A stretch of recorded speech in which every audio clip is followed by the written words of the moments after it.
ನಮಸ್ಕಾರ, ನಾನ್ ಶರ್ಮಿತಾ ಶೆಟ್ಟಿ. ಸಿಎಂ ಬಸವರಾಜ ಬೊಮ್ಮಾಯಿ ಸದ್ಯಕ್ಕೆ ಸೇಫ್ ಆಗಿದ್ದಾರೆ. ಎಲ್ಲ ಊಹಾಪೋಹಗಳಿಗೂ ಕೂಡ ಹೈಕಮಾಂಡ್ ತೆರೆ ಎಳೆದಿದೆ ಅನ್ನೋ ಇನ್ಫಾರ್ಮೇಶನ್ ಸಿಗ್ತಾ ಇದೆ. ಅಲ್ಲಿಗೆ ಸಿಎಂ ಬೊಮ್ಮಾಯಿ ಕುರ್ಚಿಗೆ ಸದ್ಯಕ್ಕೆ ಯಾವುದೇ ಆತಂಕ ಇಲ್ಲ.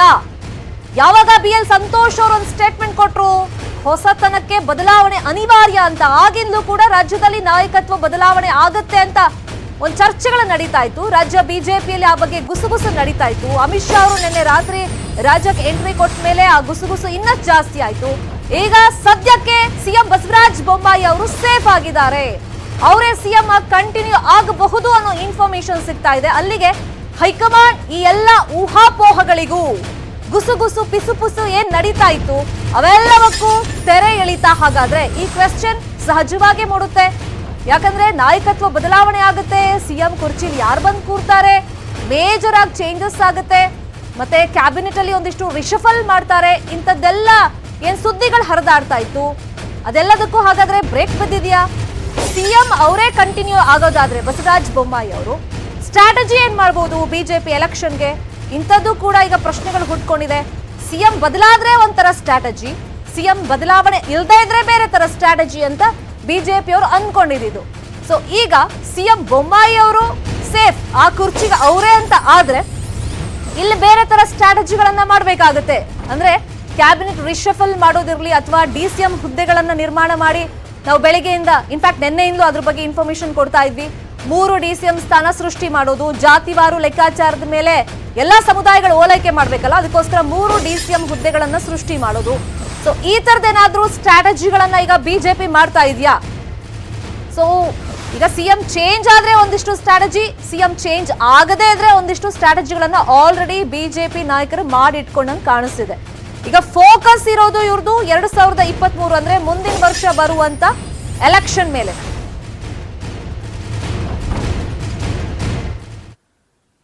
ನಾಯಕತ್ವ ಬದಲಾವಣೆ ಆಗುತ್ತೆ ಆಗುತ್ತೆ ಆಗುತ್ತೆ ಅಂತ ಚರ್ಚೆಗಳು ಆಗ್ತಾ ಇತ್ತು. ಆದ್ರೆ ಇವೆಲ್ಲವೂ ಬರೀ ಕಪೋಲ ಕಲ್ಪಿತ. ಕರ್ನಾಟಕದಲ್ಲಿ ಸಿಎಂ ಬದಲಾವಣೆ ಸದ್ಯಕ್ಕಿಲ್ಲ ಅಂತ ರಾಜ್ಯ ಬಿಜೆಪಿ ಉಸ್ತುವಾರಿ ಅರುಣ್ ಸಿಂಗ್ ಅವರು ಹೇಳಿಕೆಯನ್ನ ಕೊಟ್ಟಿದ್ದಾರೆ.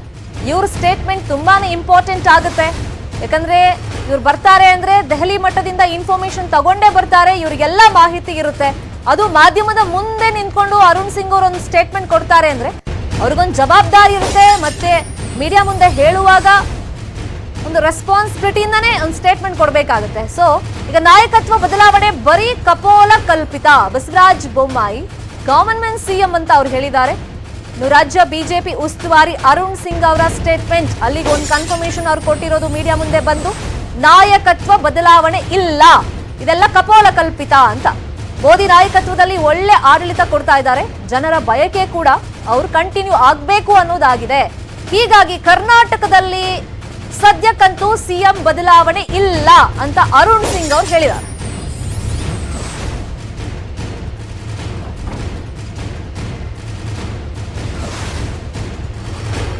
पार्टी मुख्यालय है, यहाँ पे इस प्रकार की बातें क्यों करते हैं? आज तो भगवान बसवेश्वर को हम उनको पुष्पांजलि करके उनसे आशीर्वाद लेकर के हमें संकल्प लेते हैं कि सदैव उनके बताए मार्ग पे हम सभी चलेंगे और कर्म ही सर्वप्रधान है। कार्य करते रहो, उससे ही फल मिलेगा। बाकी जो आप इस प्रकार के प्रश्न कर रहे हैं उसका न तो कोई उत्तर है, काल्पनिक प्रश्नों का, हाइपोथेटिकल प्रश्नों का कोई जवाब नहीं होता। These are the hypothetical question that you are raising, there is no answer of.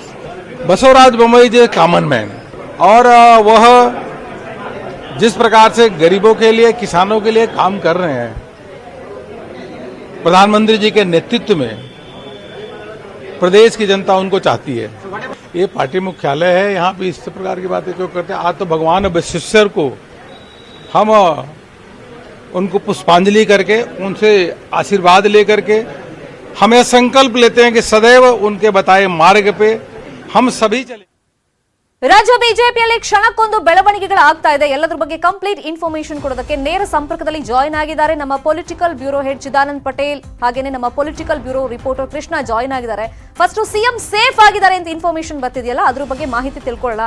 Chidanand Patel, ಈಗ ನಾಯಕತ್ವ ಬದಲಾವಣೆ ಚರ್ಚೆಗಳು ಒಂಥರ ಪೀಕ್ ಲೆವೆಲ್ಗೆ ಹೋಗಿತ್ತು. ಇವತ್ತೇನು ಆಲ್ರೆಡಿ ಸಂಜೆ ಒಳಗೆ ಅನೌನ್ಸ್ ಆಗಬಹುದು ಅಂತಾನು ಒಂದು ನಿರೀಕ್ಷೆಗಳಿತ್ತು. ಈ ಮಧ್ಯದಲ್ಲಿ ಈಗ ಸೇಫ್ ಆಗಿದ್ದಾರೆ ಬಸವರಾಜ ಬೊಮ್ಮಾಯಿ ಅವರು ಅಂತ. ಯಾವ ಫ್ಯಾಕ್ಟರ್ ಗಳಿಂದ ಹಾಗಾದ್ರೆ ಸೇಫ್ ಆಗಿದ್ದಾರೆ? ಸರ್ಮಿತಾ ಶೆಟ್ಟಿ ಮುಖ್ಯಮಂತ್ರಿ ಬದಲಾವಣೆ ವಿಚಾರ ಸಂಬಂಧಪಟ್ಟ ಹಾಗೆ ನಿನ್ನೆ ದೆಹಲಿಯಲ್ಲಿ ಬಿಜೆಪಿಯ ಉನ್ನತ ಮಟ್ಟದ ನಾಯಕರುಗಳು 1 ಗಂಟೆಗೂ ಹೆಚ್ಚು ಸಮಯ ಮಾತುಕತೆ ನಡೆಸಿದ್ರು. ಬಿಜೆಪಿಯ ರಾಷ್ಟ್ರೀಯ ಅಧ್ಯಕ್ಷ ಜೆಪಿ ನಡ್ಡಾ, ಬಿಜೆಪಿಯ ರಾಷ್ಟ್ರೀಯ ಸಂಘಟನಾ ಪ್ರಧಾನ ಕಾರ್ಯದರ್ಶಿ ಬಿಎಲ್ ಸಂತೋಷ್, ನಿತಿನ್ ಗಡ್ಕರಿ, ರಾಜನಾಥ್ ಸಿಂಗ್ ಮತ್ತು ಅಮಿತ್ ಶಾ ಅವರು ನಡೆಸಿದರು. 1 ಗಂಟೆ ನಡೆದಂತ ಏನು ಸಭೆಯಲ್ಲಿ ಪ್ರಮುಖವಾಗಿ ಹಲವಾರು ವಿಚಾರಗಳ ಚರ್ಚೆಗೆ ಮುನ್ನೆಲೆಗೆ ಬಂತು. ಪ್ರಮುಖವಾಗಿ ರಾಜ್ಯದಲ್ಲಿ 40% ಕಮಿಷನ್ ವಿಚಾರ ಮುನ್ನೆಲೆಗೆ ಬಂದಿರುವಂತದ್ದು. ಇದು ರಾಷ್ಟ್ರೀಯ ಮಟ್ಟದಲ್ಲಿ ಸುದ್ದಿ ಮತ್ತು ಸದ್ದು ಮಾಡಿರುವಂತದ್ದು. ಪಕ್ಷ ಮತ್ತು ಸರ್ಕಾರದ ಇಮೇಜ್ ಕೂಡ ಒಂದ್ ಕಡೆ ಡ್ಯಾಮೇಜ್ ಆಗಿರುವಂತದ್ದು.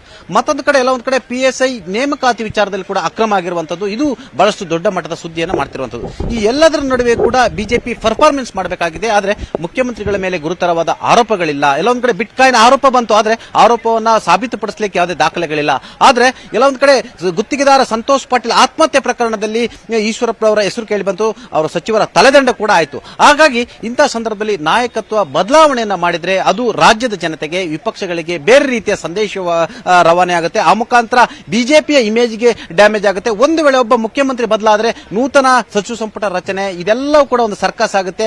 ಅನಗತ್ಯವಾಗಿ ಮಾಧ್ಯಮಗಳಲ್ಲಿ ಮತ್ತು ಸಾರ್ವಜನಿಕರಿಗೆ ಭಾರತೀಯ ಜನತಾ ಪಕ್ಷ ಕರ್ನಾಟಕ ರಾಜ್ಯದಲ್ಲಿ ಆಹಾರ ಆಗುತ್ತೆ ಎಂಬ ಒಂದು ಆತಂಕ ಎದುರಾಗಿರುವಂತದ್ದು. ಮತ್ತೊಂದು ಕಡೆ ಇಂತಹ ಸಂದರ್ಭದಲ್ಲಿ ಮುಖ್ಯಮಂತ್ರಿ ಬದಲಾವಣೆ ಮಾಡಿದ್ರೆ ಯಾಕೆ ಮುಖ್ಯಮಂತ್ರಿಯನ್ನ ಬದಲಾವಣೆ ಮಾಡಿದ್ರೆ ಅನ್ನೋದಕ್ಕೆ ಒಂದು ಬಲವಾದ ರೀಸನ್ ಅನ್ನು ಕೊಡಬೇಕಾಗುತ್ತೆ. ಆದ್ರೆ ಅಂತ ಒಂದು ರೀಸನ್ ಕೂಡ ಬಿಜೆಪಿ ಹೈಕಮಾಂಡ್ಗೂ ಇಲ್ಲ, ಅಮಿತ್ ಶಾ ಅವರಿಗೂ ಇಲ್ಲ. ಯಾಕಂತ ಹೇಳಿದ್ರೆ ಒಂದು ವೇಳೆ ಬದಲಾವಣೆ ಮಾಡಿದ್ರೆ ಜನಕ್ಕೊಂದು ಸ್ಪಷ್ಟ ಸಂದೇಶ ಹೋಗುತ್ತೆ. 40% ಕಿಕ್ ಬ್ಯಾಕ್ ವಿಚಾರ, ಕಮಿಷನ್ ವಿಚಾರವಾಗಿ ಮತ್ತು ಆಡಳಿತ ನಡೆಸಲಿಕ್ಕೆ ಬಸವರಾಜ ಬೊಮ್ಮಾಯಿ ವೈಫಲ್ಯ ಆಗಿದ್ದಾರೆ ಮತ್ತು ಸರ್ಕಾರವನ್ನು ಮುನ್ನಡೆಸುವಲ್ಲಿ ಅವರಿಗೆ ಸೂಕ್ಷ್ಮಮತಿ ಇಲ್ಲ ಮತ್ತು ಇವರನ್ನು ಇಟ್ಕೊಂಡ್ರೆ ಮುಂದೆ ಎಲ್ಲೊಂದ್ ಕಡೆ ಬಿಜೆಪಿಗೆ ಕಷ್ಟ, ಸರ್ಕಾರ ಮುಂದೆ ನಡೆದು ಕೂಡ ಕಷ್ಟ ಎಂಬ ಸಂದೇಶ ರವಾನೆ ಆಗುತ್ತೆ. ಹಾಗಾಗಿ ಈ ಎಲ್ಲ ಕಾರಣಕ್ಕಾಗಿ ಬಸವರಾಜ ಬೊಮ್ಮಾಯಿ ಅವರು ಸೇಫ್ ಆಗಿರುವಂತದ್ದು. ಯಾಕಂತ ಹೇಳಿದ್ರೆ ಬಸವರಾಜ ಬೊಮ್ಮಾಯಿ ಕೂಡ ಸೇಫರ್ ಗೇಮ್ ಆಡ್ಕೊಂಡೇ ಬಂದಿರತಕ್ಕಂಥ ಹಿಜಾಬ್ ವಿಚಾರ ಇರ್ಬೋದು, ಹಲಾಲ್ ವಿಚಾರ ಇರ್ಬೋದು, ಆಜಾನ್ ವಿಚಾರ ಇರ್ಬೋದು. ಇಲ್ಲೊಂದ್ ಕಡೆ ಅವರು ತುಂಬಾ ಬುದ್ಧಿವಂತಿಕೆ, ಸೂಕ್ಷ್ಮಮತಿಯಾಗಿ ವರ್ತನೆಯನ್ನ ಮಾಡಿದ್ರು. ಎಲ್ಲೊಂದ್ ಕಡೆ ಮುಖ್ಯಮಂತ್ರಿಗಳೇನಾದ್ರೂ ಎಲ್ಲ ಹಾರ್ಡ್ ಕೋರ್ ಆಗಿ ನಡೆದುಕೊಂಡಿದ್ರೆ ರಾಜ್ಯದಲ್ಲಿ ಎಲ್ಲೊಂದ್ ಕಡೆ ಬೇರೆ ರೀತಿಯ ಸಂಘರ್ಷ ಎದುರಾಗುವ ಸಾಧ್ಯತೆ ಕೂಡ ಇತ್ತು. ಮತ್ತೊಂದು ಕಡೆ ಬಸವರಾಜ ಬೊಮ್ಮಾಯಿಯವರ ಮೇಲೆ ಕೂಡ ಯಾವುದೇ ರೀತಿ ಭ್ರಷ್ಟಾಚಾರದ ಗುರುತರವಾದ ಆರೋಪಗಳಿಲ್ಲ. ಎಲ್ಲೊಂದ್ ಕಡೆ ಸ್ಲೋ ಸಿಎಂ, ಸ್ಟೇಜ್ ಮ್ಯಾನೇಜರ್, ಎಲ್ಲೊಂದ್ ಕಡೆ ಪಾರ್ಟಿ ಮತ್ತು ಸರ್ಕಾರವನ್ನು ಸಮಾನತೆಗೆ ತೆಗೆದುಕೊಳ್ಳಿಕ್ಕೆ ಆಗಲ್ಲ, ಆದ್ರೆ ಇದ್ರಲ್ಲಿ ಬೆಟರ್ ಅನ್ನೋ ಒಂದು ಅವ್ರ ಪರವಾಗಿ ಹೊಂದಿರತಕ್ಕಂಥ ಸಿಂಪತಿ. ಮತ್ತೊಂದು ಕಡೆ ಬಸವರಾಜ ಬೊಮ್ಮಾಯಿಯವರು ಬಿಟ್ರೆ ವಾಟ್ ನೆಕ್ಸ್ಟ್ ಅನ್ನೋದು ಕೂಡ ಬಿಜೆಪಿ ಹೈಕಮಾಂಡ್ಗೆ ಚಿಂತೆಗೀಡಾಯಿತು. ಒಂದ್ ವೇಳೆ ಜಗದೀಶ್ ಶೆಟ್ಟರ್ ಹೆಸರು ಮುನ್ನೆಲೆಗೆ ಬಂತು. ಜಗದೀಶ್ ಶೆಟ್ಟರ್ ಕೂಡ ಈ ಹಿಂದೆ 1 ವರ್ಷ ಸಿಎಂ ಆಗಿದ್ರು. ಅವರ ನೇತೃತ್ವದಲ್ಲೇ ಚುನಾವಣೆಗೆ ಹೋದ್ರು ಕೂಡ ಬಿಜೆಪಿ ಬಹುಮತದಿಂದ ಬರಲಿಲ್ಲ. ಅದು ಕಾಂಗ್ರೆಸ್ಗೆ ಬಹಳಷ್ಟು ಅನುಕೂಲ ಆಯಿತು. ಕಾಂಗ್ರೆಸ್ ಅಧಿಕಾರ ಕೂಡ 2013ರಲ್ಲಿ ಬಂತು. ಜೊತೆಗೆ ಜಗದೀಶ್ ಶೆಟ್ಟರ್ ಮಾಡೋದ್ರಿಂದ ಯಾವ ಪ್ರಯೋಜನ ಕೂಡ ಈ ಸಂದರ್ಭದಲ್ಲಿ ಇಲ್ಲ. ಚುನಾವಣೆ ಇರತಕ್ಕಂಥದ್ದು ಕೇವಲ 1 ವರ್ಷ ಬಾಕಿ. ಈ 1 ವರ್ಷದಲ್ಲಿ ನಾಯಕತ್ವ ಬದಲಾವಣೆ ಅನ್ನೋದು ಎಲ್ಲ ಒಂದ್ ಕಡೆ ಇದು ಕಾರ್ಯಕರ್ತರು ಕೂಡ ಬೇರೆ ಸಂದೇಶವಾಗುತ್ತೆ, ವಿಪಕ್ಷಗಳಿಗೆ ಇದು ರಾಜಕೀಯವಾಗಿ ಫುಡ್ ಆಗುತ್ತೆ. ಇದನ್ನೇ ಇಟ್ಕೊಂಡು ಅವರು ಹೋರಾಟವನ್ನು ಮಾಡ್ತಾರೆ. ಇದು ಕೂಡ ಮಾಧ್ಯಮಗಳು ಕೂಡ ಸುದ್ದಿ ಆಗುತ್ತೆ ಎಂಬ ಕಾರಣಕ್ಕಾಗಿ ಬಸವರಾಜ ಬೊಮ್ಮಾಯಿ ಅವರು ಈ ಎಲ್ಲ ಕಾರಣಕ್ಕಾಗಿ ಸೇಫ್ ಆದ್ರು. ಹಾಗಾಗಿ ಯಾವುದೇ ಕಾರಣ ಕೂಡ ನಾಯಕತ್ವ ಬದಲಾವಣೆ ಇಲ್ಲ ಅಂತೇಳಿ ಸ್ಪಷ್ಟ ಸಂದೇಶವನ್ನು ಅಮಿತ್ ಶಾ ಅವರು ರವಾನೆ ಮಾಡಿದ್ರು. ಇದೇ ಕಾರಣಕ್ಕಾಗಿ ರಾಜ್ಯ ಬಿಜೆಪಿ ಉಸ್ತುವಾರಿ ಅರುಣ್ ಸಿಂಗ್ ಇರಬಹುದು, ಕಂದಾಯ ಸಚಿವ ಆರ್ ಅಶೋಕ್ ರವರು ಕೂಡ ಮುಖ್ಯಮಂತ್ರಿ ಬದಲಾವಣೆ ಇಲ್ಲ, ಎಲ್ಲವೂ ಕೂಡ ಊಹಾಪೋಹ, ಇವರು ಕಾಮನ್ ಸಿಎಂ ಮತ್ತು ಇವೆಲ್ಲ ಗಾಳಿ ಗೋಪುರ ಅನ್ನೋ ಮುಖಾಂತರ ರಾಜ್ಯದಲ್ಲಿ ಅಮಿತ್ ಶಾ ಬಂದಿರೋ ಕಾರಣಕ್ಕಾಗಿ ಮುಖ್ಯಮಂತ್ರಿ ಬದಲಾಗ್ತಾರೆ ಎಂಬ ಸುದ್ದಿಗೆ ಊಹಾಪೋಹಕ್ಕೆ ಇದೀಗ ತೆರೆ ಎಳೆಯಲಾಗಿದೆ. ಆ ಮುಖಾಂತರ ಮುಖ್ಯಮಂತ್ರಿಗಳ ಹುದ್ದೆ ಸೇಫ್ ಅನ್ನೋದನ್ನ ಜನರಿಗೆ ಈಗ ಎಲ್ಲ ಒಂದ್ ಕಡೆ ಪರೋಕ್ಷವಾಗಿ ಮುಟ್ಟಿಸಲು ಕೂಡ ಆಗಿದೆ. Sharmita, please be online. Chidanand Patel, Krishna, ಈಗ ಪಟೇಲ್ ಎಕ್ಸ್ಪ್ಲೈನ್ ಮಾಡಿದ ರೀತಿಯೆಲ್ಲ ನೋಡಿದ್ರೆ ಅದಕ್ಕೆ ಪೂರಕ ಅನ್ನೋ ರೀತಿಯಲ್ಲಿ ಅಮಿತ್ ಶಾ ಅವರ ಕೆಲವೊಂದು ಪ್ರೋಗ್ರಾಮ್ಸ್ ಕ್ಯಾನ್ಸಲ್ ಆಗಿದೆ, ಮೀಟಿಂಗ್ ಕ್ಯಾನ್ಸಲ್ ಆಗಿದೆ. ಇದೇ ಉದ್ದೇಶನ ಹಾಗಾದ್ರೆ? ಖಂಡಿತವಾಗ್ಲೂ ಶರ್ಮಿತಾ, ಅದೇ ಒಂದು ಉದ್ದೇಶದಿಂದನೇ ಏನು ಕೇಂದ್ರ ಗೃಹ ಸಚಿವರ ಕಾರ್ಯಕ್ರಮ ಕ್ಯಾನ್ಸಲ್ ಆಗಿರುವಂತದ್ದು. ಯಾಕಂದ್ರೆ ಸಮಯದ ಅಭಾವದಿಂದಾಗಿ ಈ ಒಂದು ಕಾರ್ಯಕ್ರಮ ಅಂದ್ರೆ ಏನು ಪದಾಧಿಕಾರಿಗಳ ಸಭೆ ನಿಗದಿಯಾಗಿತ್ತು, ಅದೊಂದು ಸಭೆ ಈಗ ಕ್ಯಾನ್ಸಲ್ ಆಗಿರುವಂತದ್ದು. ಪ್ರಮುಖವಾಗಿ ಇವತ್ತು ಬಸವ ಜಯಂತಿ ಕಾರಣಕ್ಕೋಸ್ಕರವಾಗಿ ಶಾಸಕರು ಮತ್ತೆ ಪದಾಧಿಕಾರಿಗಳು ಎಲ್ಲರೂ ಕೂಡ ಕ್ಷೇತ್ರದಲ್ಲಿ ತೊಡ್ಕೊಂಡಿದ್ದಾರೆ. ಇಂತಹ ಸಂದರ್ಭದಲ್ಲಿ ಅವರು ಅಲ್ಲಿಂದ ಇಲ್ಲಿಗೆ ಬರೋದಕ್ಕೆ ಬಹಳ ಸಮಸ್ಯೆ ಆಗುತ್ತೆ ಅನ್ನೋ ಕಾರಣಕ್ಕೋಸ್ಕರವಾಗಿ ರಾಜ್ಯದ ನಾಯಕರು ಅಮಿತ್ ಶಾ ಅವರಿಗೆ ಒಂದು ಮಾಹಿತಿಯನ್ನು ಕೊಟ್ಟಿದ್ರು. ಅಂತಹ ಸಂದರ್ಭದಲ್ಲಿ ಈಗ ಮಾಹಿತಿಯನ್ನು ಆಧರಿಸಿ ಮುಂದಿನ ದಿನಗಳಲ್ಲಿ ರಾಜ್ಯಕ್ಕೆ ಬಂದಂತ ಸಂದರ್ಭದಲ್ಲಿ ಪದಾಧಿಕಾರಿಗಳ ಜೊತೆಗೆ ಸಭೆಯನ್ನ ಮಾಡ್ತೀನಿ ಅನ್ನೋ ಮಾತನ್ನ ಅಮಿತ್ ಶಾ ಅವರು ರಾಜ್ಯದ ನಾಯಕರಿಗೆ ಅಂದ್ರೆ ಸೂಚನೆಯನ್ನ ಕೊಟ್ಟಿದ್ದಾರೆ. ಅಂತಿಮವಾಗಿ ಮುಂದೊಂದು ದಿನ ಸಭೆಯನ್ನ ನಿಗದಿ ಮಾಡಿ ಒಂದು ಸೂಚನೆಯನ್ನು ಕೂಡ ಕೊಟ್ಟಿದ್ದಾರೆ. ಆದ್ರೆ ಈಗ ಸದ್ಯಕ್ಕಂತೂ ಪೂರ್ವ ನಿಗದಿತ ಕಾರ್ಯಕ್ರಮ ಏನಿದೆ ಅದು ಒಂದು ಕಾರ್ಯಕ್ರಮದಲ್ಲಿ ಅಮಿತ್ ಶಾ ಅವರು ಭಾಗವಹಿಸಿದ್ದಾರೆ. ಆ ಮುಖಾಂತರವಾಗಿ ಒಂದು ರೀತಿ ಕೇಂದ್ರ ಹಾಗೂ ರಾಜ್ಯ ಸರ್ಕಾರದ ಯೋಜನೆಗಳನ್ನ ಅಂದ್ರೆ ಜನರಿಗೆ ತಲುಪಿಸುವಂತ ನಿಟ್ಟಿನಲ್ಲಿ ಕೇಂದ್ರದ ಗೃಹ ಸಚಿವರು ಮತ್ತೆ ಮುಖ್ಯಮಂತ್ರಿ ಬಸವರಾಜ ಬೊಮ್ಮಾಯಿ ಅವರು ಈ ಒಂದು ಕಾರ್ಯಕ್ರಮದ ಮುಖಾಂತರವಾಗಿ ಈಗ ಮಾಡ್ತಾ ಇರುವಂತದ್ದು. ಮತ್ತೆ ಮಧ್ಯಾಹ್ನದ 3 ಗಂಟೆಗೆ ಏನು ಪ್ರಮುಖವಾಗಿ ಮುಖ್ಯಮಂತ್ರಿಗಳು ಭೋಜನ ಕೂಟವನ್ನ ಕರೆದಿದ್ದಾರೆ. ಅಲ್ಲಿ ಒಂದು ಊಟವನ್ನ ಸವಿದ ನಂತರವಾಗಿ ಏನು ಪ್ರಮುಖ ನಾಯಕರ ಜೊತೆಗೆ ಅಮಿತ್ ಶಾ ಅವರು ಸಭೆಯನ್ನ ಮಾಡಿದ್ದಾರೆ. ಆ ಒಂದು ಸಭೆಯಲ್ಲಿ ಪ್ರಮುಖವಾಗಿ ಇಷ್ಟೇ ತೀರ್ಮಾನ ಆಗುವಂತದ್ದು. ಈಗಾಗಲೇ ಮುಖ್ಯಮಂತ್ರಿಗಳು ಸಂಪುಟ ಪುನರಚನೆ ಬಗ್ಗೆ ಒಲವನ್ನು ತೋರಿದ್ದಾರೆ. ಹಾಲಿ ಏನು ಸಚಿವರನ್ನ ಕೈ ಬಿಡುವಂತದ್ದಾಗಿರ್ಬೋದು, ಹೊಸಬರಿಗೆ ಅವಕಾಶವನ್ನು ಮಾಡಿಕೊಡುವಂತದ್ದಾಗಿರ್ಬೋದು, ಇದಕ್ಕೆ ಒಂದು ವಿಚಾರವನ್ನ ಅಮಿತ್ ಶಾ ಅವರ ಬಳಿ ಚರ್ಚೆ ಮಾಡೋದಕ್ಕೆ ಮುಂದಾಗಿದ್ದಾರೆ. ಹೀಗಾಗಿ ಎಲ್ಲಾ ವಿಚಾರಗಳ ಬಗ್ಗೆ ಮತ್ತೆ ಚುನಾವಣಾ ರಣತಂತ್ರದ ಬಗ್ಗೆ ಆ ಒಂದು ಸಭೆಯಲ್ಲಿ ಚರ್ಚೆ ಆಗುತ್ತೆ. Thank you Krishna, thank you so much Chidanand Patel. ತಮ್ಮೆಲ್ಲ ಇನ್ಫಾರ್ಮೇಶನ್ಗೆ ನೋಡೋಣ, ಕ್ಷಣದ ಅಪ್ಡೇಟ್ ನಿಂದ ಮತ್ತೆ ಪಡ್ಕೊಂತಾ ಹೋಗ್ತೀವಿ ನಾವು. ರಾಜ್ಯದಲ್ಲಿ ಸಿಎಂ ಬದಲಾವಣೆ ಊಹಾಪೋಹದ ವಿಚಾರ. ಯಾವುದೇ ಕಾರಣಕ್ಕೂ ಸಿಎಂ ಬದಲಾವಣೆ ಮಾಡಲ್ಲ ಅಂತ ಆರ್ ಅಶೋಕ್ ಹೇಳಿಕೆ ಕೊಟ್ಟಿದ್ದಾರೆ. ಮೇ 10ಕ್ಕೆ ಬದಲಾವಣೆ ಅಂತ ಯತ್ನಾಳ್ ಏನ್ ಸ್ಟೇಟ್ಮೆಂಟ್ ಕೊಟ್ಟಿದ್ರು, ಅದಕ್ಕೆ ಈ ಟಾಂಗ್ ಅನ್ನ ಆರ್ ಅಶೋಕ್ ಕೊಟ್ಟಿದ್ದಾರೆ. ಇವತ್ತು ನಮ್ಮ ರಾಷ್ಟ್ರೀಯ ನಾಯಕರು ಚಿಂತನೆ ಮಾಡಿ ಪ್ರಧಾನಮಂತ್ರಿ ಶ್ರೀ ನರೇಂದ್ರ ಮೋದಿಯವರ ಮಾರ್ಗದರ್ಶನದಲ್ಲಿ ಈ ರೀತಿ ಒಂದು ಕರ್ನಾಟಕದ ಮುಂದಿನ ಚುನಾವಣೆ ತಯಾರಿಗಾಗಿ ಇವತ್ತು ಬರ್ತಾ ಇದ್ದಾರೆ. ಆಗ್ಬೋದು, ಮೇ 10 ಆಗ್ಬೋದು. ನಾಳೆ ಪ್ರಧಾನಮಂತ್ರಿಗಳು ವಿದೇಶದಿಂದ ಬಂದ ಮೇಲೆ ಇನ್ನು 2 ದಿವಸದಲ್ಲಿ ಬರ್ತಾರೆ. ಜರ್ಮನ್ ಪ್ರವಾಸ ಹೋಗ್ಯಾರೆ. ಅಂತಿಮವಾಗಿ ಪ್ರಧಾನಮಂತ್ರಿಗಳು ನಿರ್ಣಯ ಮಾಡ್ತಾರೆ ಏನು ಮಾಡಬೇಕು ಕರ್ನಾಟಕದಲ್ಲಿ ಅನ್ನೋಂಥದ್ದು. ಈಗಾಗಲೇ ಎಲ್ಲ ವರದಿಗಳನ್ನು ತೊಗೊಂಡಾರೆ. ನಿನ್ನೆನೂ ತಾವೆಲ್ಲ ಮಾಧ್ಯಮದಲ್ಲಿ ತೋರಿಸಿದೆ, ದಿಲ್ಲಿಯಲ್ಲಿ ಒಂದು ಹೈ ಪವರ್ ಮೀಟಿಂಗ್ ಆಗಿದೆ. ಅದು ಏನು ಸಂದೇಶ ಇದೆ ಗೊತ್ತಿಲ್ಲ. ಆದರೆ ಒಳ್ಳೆಯ ನಿರ್ಣಯ ಕರ್ನಾಟಕ ದೃಷ್ಟಿಯಿಂದ, ಪಾರ್ಟಿ ದೃಷ್ಟಿಯಿಂದ ನಮ್ಮ ಪ್ರಧಾನಮಂತ್ರಿಗಳಿಗೆಲ್ಲ ಸಾಕಷ್ಟು ಮಾಹಿತಿ ಇದೆ. ಕರ್ನಾಟಕದಲ್ಲಿ ಪ್ರತಿಯೊಂದು ಇಂಚು ಮಾಹಿತಿ ಇದೆ. ಅದ್ರ ಮ್ಯಾಗ ಒಳ್ಳೆ ನಿರ್ಣಯ ತಗೋತಾರೆ. ಇವತ್ತು ಕನಸನ್ನ ಕಾಣಕ್ಕೆ ಹೋಗಬೇಡಿ. ಈಗಾಗಲೇ ಯಡಿಯೂರಪ್ಪನವರು ಸ್ಪಷ್ಟ ಮಾಡಿದ್ದಾರೆ, ನಾನು ಸ್ಪಷ್ಟ ಮಾಡ್ತಾ ಇದ್ದೀನಿ. ಸಿಎಂ ಬದಲಾವಣೆ ಪ್ರಶ್ನೆನೇ ಇಲ್ಲ. ಅಮಿತ್ ಶಾ ಜಿಯವರು ಹೇಳಿದ್ದಾರೆ, ಅವರ ನೇತೃತ್ವದಲ್ಲೇ ಮುಂದಿನ ಚುನಾವಣೆ ನಾವು ಹೋಗ್ತೀರಿ. ಅದರಿಂದ ಯಾರು ಗಾಳಿ ಗೋಪುರಗಳನ್ನು ಕಟ್ಟೋದು ಬೇಡ, ಬಿಸಿಲು ಗುದುರೆಗಳ ಹಿಂದೆ ಓಡೋದು ಬೇಡ. ಬಸವರಾಜ ಬೊಮ್ಮಾಯಿಯವರ ನೇತೃತ್ವದಲ್ಲೇ ಮುಂದಿನ ಚುನಾವಣೆಯನ್ನು ನಾವು ಎದುರಿಸ್ತೀರಿ ಮತ್ತು ಗೆಲ್ತೀರಿ. ಆ ವಿಶ್ವಾಸ ನಮಗಿದೆ. ಅದಕ್ಕೋಸ್ಕರನೇ ಅಮಿತ್ ಜಿ ಅವರು ಬಂದು ಭೇಟಿ ಮಾಡ್ತಾ ಇದ್ದಾರೆ. ಇವತ್ತು ಕೂಡ ಬಹಳಷ್ಟು ಚರ್ಚೆ ಆಗಿದೆ. ಅದರಿಂದ ನಾಯಕತ್ವದ ಪ್ರಶ್ನೆ ಮಾಧ್ಯಮದಲ್ಲಿ ಬಂದಿದೆ ಅಷ್ಟೇ. ಆದರೆ ಯಾವುದೇ ನಾಯಕತ್ವದ ಪ್ರಶ್ನೆ ಇಲ್ಲಿ ಉದ್ಭವ ಆಗದೇ ಇಲ್ಲ. ಕೇಂದ್ರದ ನಾಯಕರ ಪೂರ್ತಿ ಆಶೀರ್ವಾದ ಬಸವರಾಜ ಬೊಮ್ಮಾಯಿ ಅವರ ಮೇಲೆ ಇದೆ. ಆ ದೃಷ್ಟಿಯಿಂದ ನಾಯಕತ್ವದ ಪ್ರಶ್ನೆ ಉದ್ಭವ ಆಗದೇ ಇಲ್ಲ. 100% ಕಟೀಲ್ ಅವರು ಅಧ್ಯಕ್ಷರಾಗಿ ಇಡೀ ರಾಜ್ಯವನ್ನ 5 ಬಾರಿ ಸುತ್ತಿದ್ದಾರೆ. ಮತ್ತೆ ಯಾವುದೇ ಕಾಂಟ್ರವರ್ಸಿ ಇಲ್ಲ. ಕಾಂಗ್ರೆಸ್ ಅಲ್ಲಿ ಕಾಂಟ್ರವರ್ಸಿ ಇದೆ. ಸಿದ್ದರಾಮಯ್ಯ ವರ್ಸಸ್ ಡಿಕೆ, ಅಧ್ಯಕ್ಷರು ವರ್ಸಸ್ ಅಪೋಸಿಷನ್ ಲೀಡರ್ ಮಧ್ಯೆ ನಿರಂತರವಾಗಿ ಪ್ರತಿದಿನ ಮಾಧ್ಯಮದಲ್ಲಿ ಸುದ್ದಿ ಬಂದೇ ಬರ್ತದೆ. ಆದರೆ ನಮ್ಮ ಪಾರ್ಟಿಯಲ್ಲಿ ಮುಖ್ಯಮಂತ್ರಿ ಮತ್ತು ಅಧ್ಯಕ್ಷರ ಮಧ್ಯೆ ಯಾವುದೇ ರೀತಿಯಾದಂಥ ಭಿನ್ನಾಭಿಪ್ರಾಯ ಇಲ್ಲ. ಅದರಿಂದ ಇನ್ನು ಬಿಜೆಪಿಯಲ್ಲಿನ ಎಲ್ಲಾ ಬೆಳವಣಿಗೆಗಳ ಬಗ್ಗೆ ಆರ್ ಅಶೋಕ್ ಜೊತೆ ನಮ್ಮ political bureau head Chidanand Patel ಮಾತನಾಡಿಸಿದ್ದಾರೆ. ನೋಡೋಣ. ಕಂದಾಯ ಸಚಿವರಾಗಿರ್ತಕ್ಕಂಥ ಆರ್ ಅಶೋಕ್ ಅವರಿದ್ದಾರೆ. ಇವತ್ತು ರಾಜ್ಯಕ್ಕೆ ಚುನಾವಣಾ ಚಾಣಕ್ಯ, ಮಾಸ್ಟರ್ ಮೈಂಡ್ ಮತ್ತು ಬಿಜೆಪಿಯ ನಾಯಕರು ಆಗಿರ್ತಕ್ಕಂಥ ಕೇಂದ್ರ ಗೃಹ ಸಚಿವ ಅಮಿತ್ ಶಾ ಅವರು ರಾಜ್ಯಕ್ಕೆ ಬಂದಿದ್ದರಿಂದ ಬಹಳಷ್ಟು ವಿಶೇಷ ಇರತಕ್ಕಂಥ ಬಿಜೆಪಿಯಲ್ಲಿ ಹಲವಾರು ಸಂಚಲನ ಉಂಟು ಮಾಡುವಂಥದ್ದು. ಹಾಗಾಗಿ ಅಮಿತ್ ಶಾ ಅವರ ಇಡೀ ದಿನದ ಪ್ರೋಗ್ರಾಮ್ ಏನು ಅಂತ ಹೇಳಿ ನಮ್ಮ ಜೊತೆ ಮಾತನಾಡಲಿಕ್ಕೆ ಆರ್ ಅಶೋಕ್ ಅವರಿದ್ದಾರೆ. ಸರ್, ಇವತ್ತು ಅಮಿತ್ ಶಾ ಅವರ ಒಟ್ಟಾರೆ ಕಾರ್ಯಕ್ರಮಗಳೇನು ಸರ್? ಅಮಿತ್ ಶಾ ಅವರು ಈ ತಿಂಗಳಲ್ಲಿ 2ನೇ ಬಾರಿ ಬರ್ತಾ ಇದ್ದಾರೆ. ಅವ್ರನ್ನ ಈಗಾಗಲೇ ನೀವೆಲ್ಲ ರಾಜಕೀಯ ಚಾಣಕ್ಯ ಇವೆಲ್ಲ ಬಿರುದು ಕೂಡ ಅವ್ರಿಗಿದೆ. ಅವ್ರೇನೇ ಬಂದರೂ ಕೂಡ ಏನಾನ ಉದ್ದೇಶ ಇಟ್ಕೊಂಡು ಪಾರ್ಟಿಯನ್ನ ಸಂಘಟನೆ ಮಾಡುವಂಥ ದೃಷ್ಟಿಯಿಂದ ಪಾರ್ಟಿಯನ್ನು ಅಧಿಕಾರಕ್ಕೆ ತರುವಂಥ ಒಂದು ತಂತ್ರಗಾರಿಕೆಯಿಂದನೇ ಮಾಡ್ತಾರೆ. ಬೆಂಗಳೂರಲ್ಲಿರುವ ಶಾಸಕರನ್ನ ಅಂದರೆ ಯಾರು ಅವೈಲಬಿಲಿಟಿ, ಯಾಕಂದ್ರೆ ಬಸವ ಜಯಂತಿ ಇದೆ ಇವತ್ತು, ಕರ್ನಾಟಕದ ಎಲ್ಲ ಕಡೆನೂ ಬಸವ ಜಯಂತಿ ಮಾಡ್ತಾ ಇದ್ದಾರೆ. ಯಾರು ಅವೈಲಬಿಲಿಟಿ ಇದ್ದಾರೋ ಅವ್ರಿಗೆ ಅವ್ರ ಜೊತೆ ಊಟ ಇದೆ. ಅದಾದ್ಮೇಲೆ ಮಧ್ಯಾಹ್ನ ಕೋರ್ ಕಮಿಟಿ ಇರ್ತದೆ. ಒಂದು ಬಿಜೆಪಿಯ ತುಂಬಾ ಬಹಳಷ್ಟು ಹಿರಿಯ ನಾಯಕರು, ಬಿಜೆಪಿಯ ಆಗು ಹೋಗುಗಳು, ರಾಷ್ಟ್ರೀಯ ನಾಯಕರುಗಳನ್ನೆಲ್ಲ ಮುಖತ ನೋಡಿದಂಥವ್ರು, ಅಲ್ಲಿ ಸಂಪರ್ಕವನ್ನು ಇಟ್ಕೊಂಡಂಥವ್ರು. ಅಮಿತ್ ಶಾ ಬಂದ್ರು ಅಂದ್ರೆ ಅಲ್ಲೇನೋ ಬದಲಾವಣೆ ಇರುತ್ತೆ, ಅಲ್ಲೇನೋ ಒಂದಷ್ಟು ಹೊಸ ಗಾಳಿ ಇರುತ್ತೆ ಎಂಬ ಮಾತು ಕೇಳಿ ಬರ್ತಿದೆ. ಮೊದಲನೇದಾಗಿ ರಾಜ್ಯದಲ್ಲಿ ಬಂದಂತ ಮೊದಲ ಗಾಳಿ ಮುಖ್ಯಮಂತ್ರಿ ಬದಲಾಗ್ತಾರೆ, ಹೊಸ ಮುಖ್ಯಮಂತ್ರಿ ಬರ್ತಾರೆ ಅನ್ನೋ ಒಂದು ಗಾಳಿ ಸರ್. ಆ ಥರದ್ದು ಯಾವುದೂ ಇಲ್ಲ. ಈಗಾಗಲೇ ಸ್ಪಷ್ಟ ಮಾಡಿದ್ದೀನಿ. ನಮ್ಮ ಬಸವರಾಜ ಬೊಮ್ಮಾಯಿಯವರ ನೇತೃತ್ವದಲ್ಲೇ 2023 ಎಲೆಕ್ಷನ್ ಅನ್ನ ಚುನಾವಣೆಯನ್ನ ಗೆದ್ದು ಮತ್ತೆ ಬಿಜೆಪಿಯ ಕಮಲವನ್ನ ವಿಧಾನಸೌಧದಲ್ಲಿ ಮೊಳಗಿಸುವಂಥದ್ದು. ಯಾವುದು ಬದಲಾವಣೆ ಇಲ್ಲ, ಯಾವುದು ಸರ್ಕಾರದಲ್ಲಿ ಎಲ್ಲ ಒಂದ್ ಕಡೆ ಯುವಕರಿಗೆ ಆದ್ಯತೆ ಕೊಡಬೇಕಂತ ಚರ್ಚೆ ಆಗಿದೆ. ಆ ತರದ್ದು ಯಾವುದು ಚರ್ಚೆ ಆಗಿಲ್ಲ. ಇವಿಷ್ಟು ಕಂದಾಯ ಸಚಿವ ಆರ್ ಅಶೋಕ್ ಅವರ ಅಭಿಪ್ರಾಯ. ಮುಖ್ಯಮಂತ್ರಿ ಬಸವರಾಜ ಬೊಮ್ಮಾಯಿಯವರು ಬದಲಾವಣೆ ಇಲ್ಲ, ಆ ತರದ ಚರ್ಚೆ ಇಲ್ಲ ಅನ್ನೋ ಮುಖಾಂತರ ಮುಖ್ಯಮಂತ್ರಿ ಬದಲಾವಣೆ ವಿಚಾರ ಸಂಬಂಧಪಟ್ಟಾಗೆ ಚರ್ಚೆಗೆ ಎಲ್ಲ ಒಂದ್ ಕಡೆ ಆರ್ ಅಶೋಕ್ ಅವರು ತೆರೆ ಎಳೆದಿರುವಂತದ್ದು. ಕ್ಯಾಮರಾ ಪರ್ಸನ್ ಶಿವಪ್ಪ ಜೊತೆ ಚಿದಾನಂದ್ ಪಟೇಲ್, ನ್ಯೂಸ್ 18 ಕನ್ನಡ, ಬೆಂಗಳೂರು. ಮತ್ತಷ್ಟು ಸುದ್ದಿ ನೋಡೋಣ ಬ್ರೇಕ್ ಆದ್ಮೇಲೆ.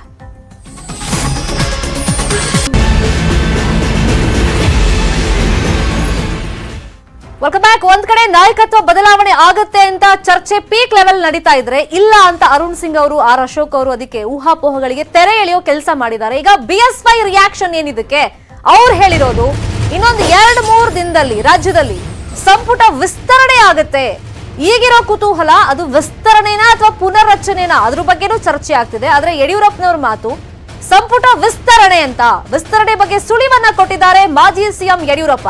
ಅಮಿತ್ ಶಾ ನಿಶ್ಚಿತವಾದ ತೀರ್ಮಾನ ಮಾಡ್ಕೊಂಡೇ ಬಂದಿದ್ದಾರೆ ಅಂತ ಒಂದು ಹಿಂಟ್ ಅನ್ನ ಕೊಟ್ಟಿದ್ದಾರೆ ಯಡಿಯೂರಪ್ಪನವರು. ದೆಹಲಿಗೆ ಹೋಗಿ ಮೋದಿ ಅವರ ಜೊತೆ ಚರ್ಚೆ ಮಾಡಿ ಬಹುಶಃ ಅವರು ತೀರ್ಮಾನ ಮಾಡಬಹುದು. ಆದಷ್ಟು ಬೇಗ ಕ್ಯಾಬಿನೆಟ್ ಪುನರ್ರಚನೆ ಆಗಲಿದೆ, ಸಿಎಂ ಬದಲಾವಣೆ ಆಗಲ್ಲ ಅಂತ BS5 ಕೂಡ ಹೇಳಿದ್ದಾರೆ.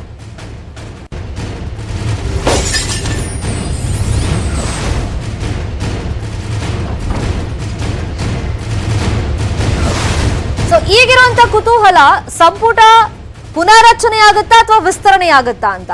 ಸೊ ಆ ಬಗ್ಗೆನೂ ಒಂದಿಷ್ಟು ಗೊಂದಲಗಳಿತ್ತು, ಚರ್ಚೆಗಳಾಗ್ತಾ ಇತ್ತು. ಆದ್ರೆ ಯಡಿಯೂರಪ್ಪನವ್ರು ಹೇಳಿರೋದು ಸಂಪುಟ ವಿಸ್ತರಣೆ ಆಗುತ್ತೆ ಅಂತ. ಅಲ್ಲಿಗೆ ಕ್ಯಾಬಿನೆಟ್ ಎಕ್ಸ್ಪ್ಯಾನ್ಷನ್ ಆಗುತ್ತೆ ಹೊರತು ರಿಷಫಲ್ ಆಗಲ್ಲ ಅಂತ ಒಂದು ಕನ್ಫರ್ಮೇಶನ್ ಅನ್ನ ಯಡಿಯೂರಪ್ಪನವ್ರು ಕೊಟ್ಟಂಗೆ ಕಾಣಿಸ್ತಾ ಇದೆ. ಅಂದ್ರೆ ಆ ಸುಳಿವನ್ನ ಅವ್ರು ಬಿಟ್ಕೊಟ್ಟಿದ್ದಾರೆ. ಅವ್ರು ತೀರ್ಮಾನ ಮಾಡ್ಕೊಂಡೆ ಅಮಿತ್ ಶಾ ಅವ್ರ ರಾಜ್ಯಕ್ಕೆ ಬಂದಂಗೆ ಕಾಣ್ತಿದೆ ಅಂತಾನು ಯಡಿಯೂರಪ್ಪನವ್ರು ಹೇಳಿದ್ದಾರೆ. ಕ್ಯಾಬಿನೆಟ್ ಎಕ್ಸ್ಪ್ಯಾನ್ಷನ್ ಅಂತೂ ನಿಶ್ಚಿತವಾಗಿ ಇವತ್ತು ಇನ್ನು 2-3 ದಿವಸದಲ್ಲಿ ಆಗುತ್ತೆ ಅನ್ನೋದು ವಿಶ್ವಾಸ ನನಗಿದೆ. ಆ ಬಗ್ಗೆ ಒಂದು ಅಂತಿಮ ತೀರ್ಮಾನವನ್ನು ಅಮಿತ್ ಶಾ ತಗೊಂಡೇ ಇಲ್ಲಿಗೆ ಬಂದಿದ್ದಾರೆ ಅಂತ ನಾನು ತಿಳ್ಕೊಂಡಿದ್ದೇನೆ. ಸೊ ಆ ಬಗ್ಗೆ ಅವರು ಒಂದು ನಿರ್ಧಾರವನ್ನು ಪ್ರಕಟ ಮಾಡಬಹುದು ಅಥವಾ ಡೆಲ್ಲಿಗೆ ಹೋದ್ಮೇಲೆ ಮಾಡಬಹುದು. ಮೋದಿಯವ್ರ ಜೊತೆ ಚರ್ಚೆ ಮಾಡಿ ಆದಷ್ಟು ಬೇಗ ಕ್ಯಾಬಿನೆಟ್ ಎಕ್ಸ್ಪ್ಯಾನ್ಷನ್ ಆಗುತ್ತೆ. ಉಳಿದೆಲ್ಲ ಸಂಗತಿಗಳ ಬಗ್ಗೆ ಮುಖ್ಯಮಂತ್ರಿಗಳ ಬದಲಾವಣೆ ಆಗಬಹುದು ಅನ್ನುವಂತ ಆ ತರ ಯಾವುದೇ ಸುದ್ದಿಗಳು ಇಲ್ಲ. ಇದೆಲ್ಲ ಊಹಾಪೋಹದಂತ. ಸಿಎಂ ಕೂಡ ರಾತ್ರಿ ತಮ್ಮನ್ನು ಭೇಟಿಯಾಗಿತ್ತು. ಕ್ಯಾಬಿನೆಟ್ ಎಕ್ಸ್ಪ್ಯಾನ್ಷನ್ ಅಂತೂ ನಿಶ್ಚಿತವಾಗಿ ಇವತ್ತು ಇನ್ನು 2-3 ದಿವಸದಲ್ಲಿ ಆಗುತ್ತೆ ಅನ್ನೋದು ವಿಶ್ವಾಸ ನನಗಿದೆ. ಆ ಬಗ್ಗೆ ಒಂದು ಅಂತಿಮ ತೀರ್ಮಾನವನ್ನು ಅಮಿತ್ ಶಾ ತಗೊಂಡೇ ಇಲ್ಲಿಗೆ ಬಂದಿದ್ದಾರೆ ಅಂತ ನಾನು ತಿಳ್ಕೊಂಡಿದ್ದೇನೆ. ಸೊ ಆ ಬಗ್ಗೆ ಅವರು ಒಂದು ನಿರ್ಧಾರವನ್ನು ಪ್ರಕಟ ಮಾಡಬಹುದು ಅಥವಾ ಡೆಲ್ಲಿಗೆ ಹೋದ್ಮೇಲೆ ಮಾಡಬಹುದು. ಮೋದಿಯವ್ರ ಜೊತೆ ಚರ್ಚೆ ಮಾಡಿ ಆದಷ್ಟು ಬೇಗ ಕ್ಯಾಬಿನೆಟ್ ಎಕ್ಸ್ಪ್ಯಾನ್ಷನ್ ಆಗುತ್ತೆ. ಉಳಿದೆಲ್ಲ ಸಂಗತಿಗಳ ಬಗ್ಗೆ ಮುಖ್ಯಮಂತ್ರಿಗಳ ಬದಲಾವಣೆ ಆಗಬಹುದು ಅನ್ನುವಂತ ಆ ತರ ಯಾವುದೇ ಸುದ್ದಿಗಳು ಇಲ್ಲ. ಇದೆಲ್ಲ ಊಹಾಪೋಹದಂತ. ಸಿಎಂ ಕೂಡ ರಾತ್ರಿ ತಮ್ಮನ್ನು ಭೇಟಿಯಾಗಿತ್ತು. ಕ್ಯಾಬಿನೆಟ್ ಎಕ್ಸ್ಪ್ಯಾನ್ಷನ್ ಅಂತೂ ನಿಶ್ಚಿತವಾಗಿ ಇವತ್ತು ಫೈನ್. ಇದು ಮಾಜಿ ಸಿಎಂ ಯಡಿಯೂರಪ್ಪನವ್ರ ಮಾತು. ಎಲ್ಲ ನಿಶ್ಚಯ ಮಾಡ್ಕೊಂಡೇ ಬಂದಿದ್ದಾರೆ ಅಮಿತ್ ಶಾ ಅವರು ಅಂತ ಕಾಣಿಸುತ್ತೆ. ಅಥವಾ ಅವರು ವಾಪಸ್ ಹೋಗಿ ಮೋದಿ ಅವ್ರ ಜೊತೆ ಚರ್ಚೆ ಮಾಡಿನೂ ಅನೌನ್ಸ್ ಮಾಡಬಹುದು. ಆದ್ರೆ ರಾಜ್ಯದಲ್ಲಿ ಇನ್ನೊಂದು 2-3 ದಿನಗಳಲ್ಲಿ ಕ್ಯಾಬಿನೆಟ್ ಎಕ್ಸ್ಪ್ಯಾನ್ಷನ್ ಆಗುತ್ತೆ, ಅಂದ್ರೆ ವಿಸ್ತರಣೆ ಆಗುತ್ತೆ ಅನ್ನೋ ಸುಳಿವನ್ನ ಯಡಿಯೂರಪ್ಪನವ್ರು ಬಿಟ್ಕೊಟ್ಟಿದ್ದಾರೆ. ಬಟ್ ನಾಯಕತ್ವ ಬದಲಾವಣೆ ಬಗ್ಗೆ ಅಥವಾ ಗುಜರಾತ್ ಮಾಡೆಲ್ ಅನ್ನ ಇಲ್ಲಿ ಇಂಟ್ರೊಡ್ಯೂಸ್ ಮಾಡೋದ್ರ ಬಗ್ಗೆ ಏನ್ ಚರ್ಚೆಗಳಾಗ್ತಾ ಇತ್ತು. ಬಟ್ ಒಬ್ಬೊಬ್ಬರೇ ಅದಕ್ಕೆ ಫುಲ್ ಸ್ಟಾಪ್ ಅನ್ನ ಇಡೋ ಪ್ರಯತ್ನಗಳನ್ನ ಮಾಡ್ತಾ ಇದ್ದಾರೆ.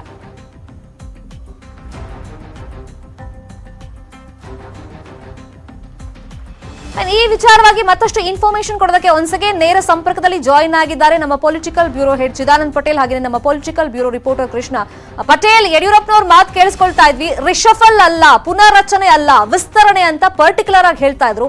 ಈಗ ಗುಜರಾತ್ ಮಾಡೆಲ್ ತರ್ತಾರೆ ಅಥವಾ ಉತ್ತರ ಪ್ರದೇಶದಲ್ಲಿ ಎಲೆಕ್ಷನ್ಗೂ ಮುಂಚೆ ಸ್ಟ್ರಾಟಜಿ ಇತ್ತು, ಅದನ್ನ ಕರ್ನಾಟಕದಲ್ಲಿ ಇಂಟ್ರೊಡ್ಯೂಸ್ ಮಾಡ್ತಾರೆ ಅಂತ ಚರ್ಚೆಗಳಾಗ್ತಾ ಇತ್ತು.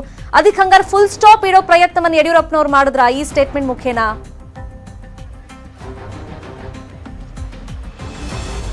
ಸುರ್ಮಿತಾ ಶೆಟ್ಟಿ ಮಹತ್ತರ ಬೆಳವಣಿಗೆಗಳ ಹಿನ್ನೆಲೆಯಲ್ಲಿ ಕರ್ನಾಟಕದ ಮಾಜಿ ಮುಖ್ಯಮಂತ್ರಿ BS ಯಡಿಯೂರಪ್ಪನವರು ಇದೀಗ ಪ್ರತಿಕ್ರಿಯೆ ಕೊಟ್ಟಿರತಕ್ಕಂಥದ್ದು.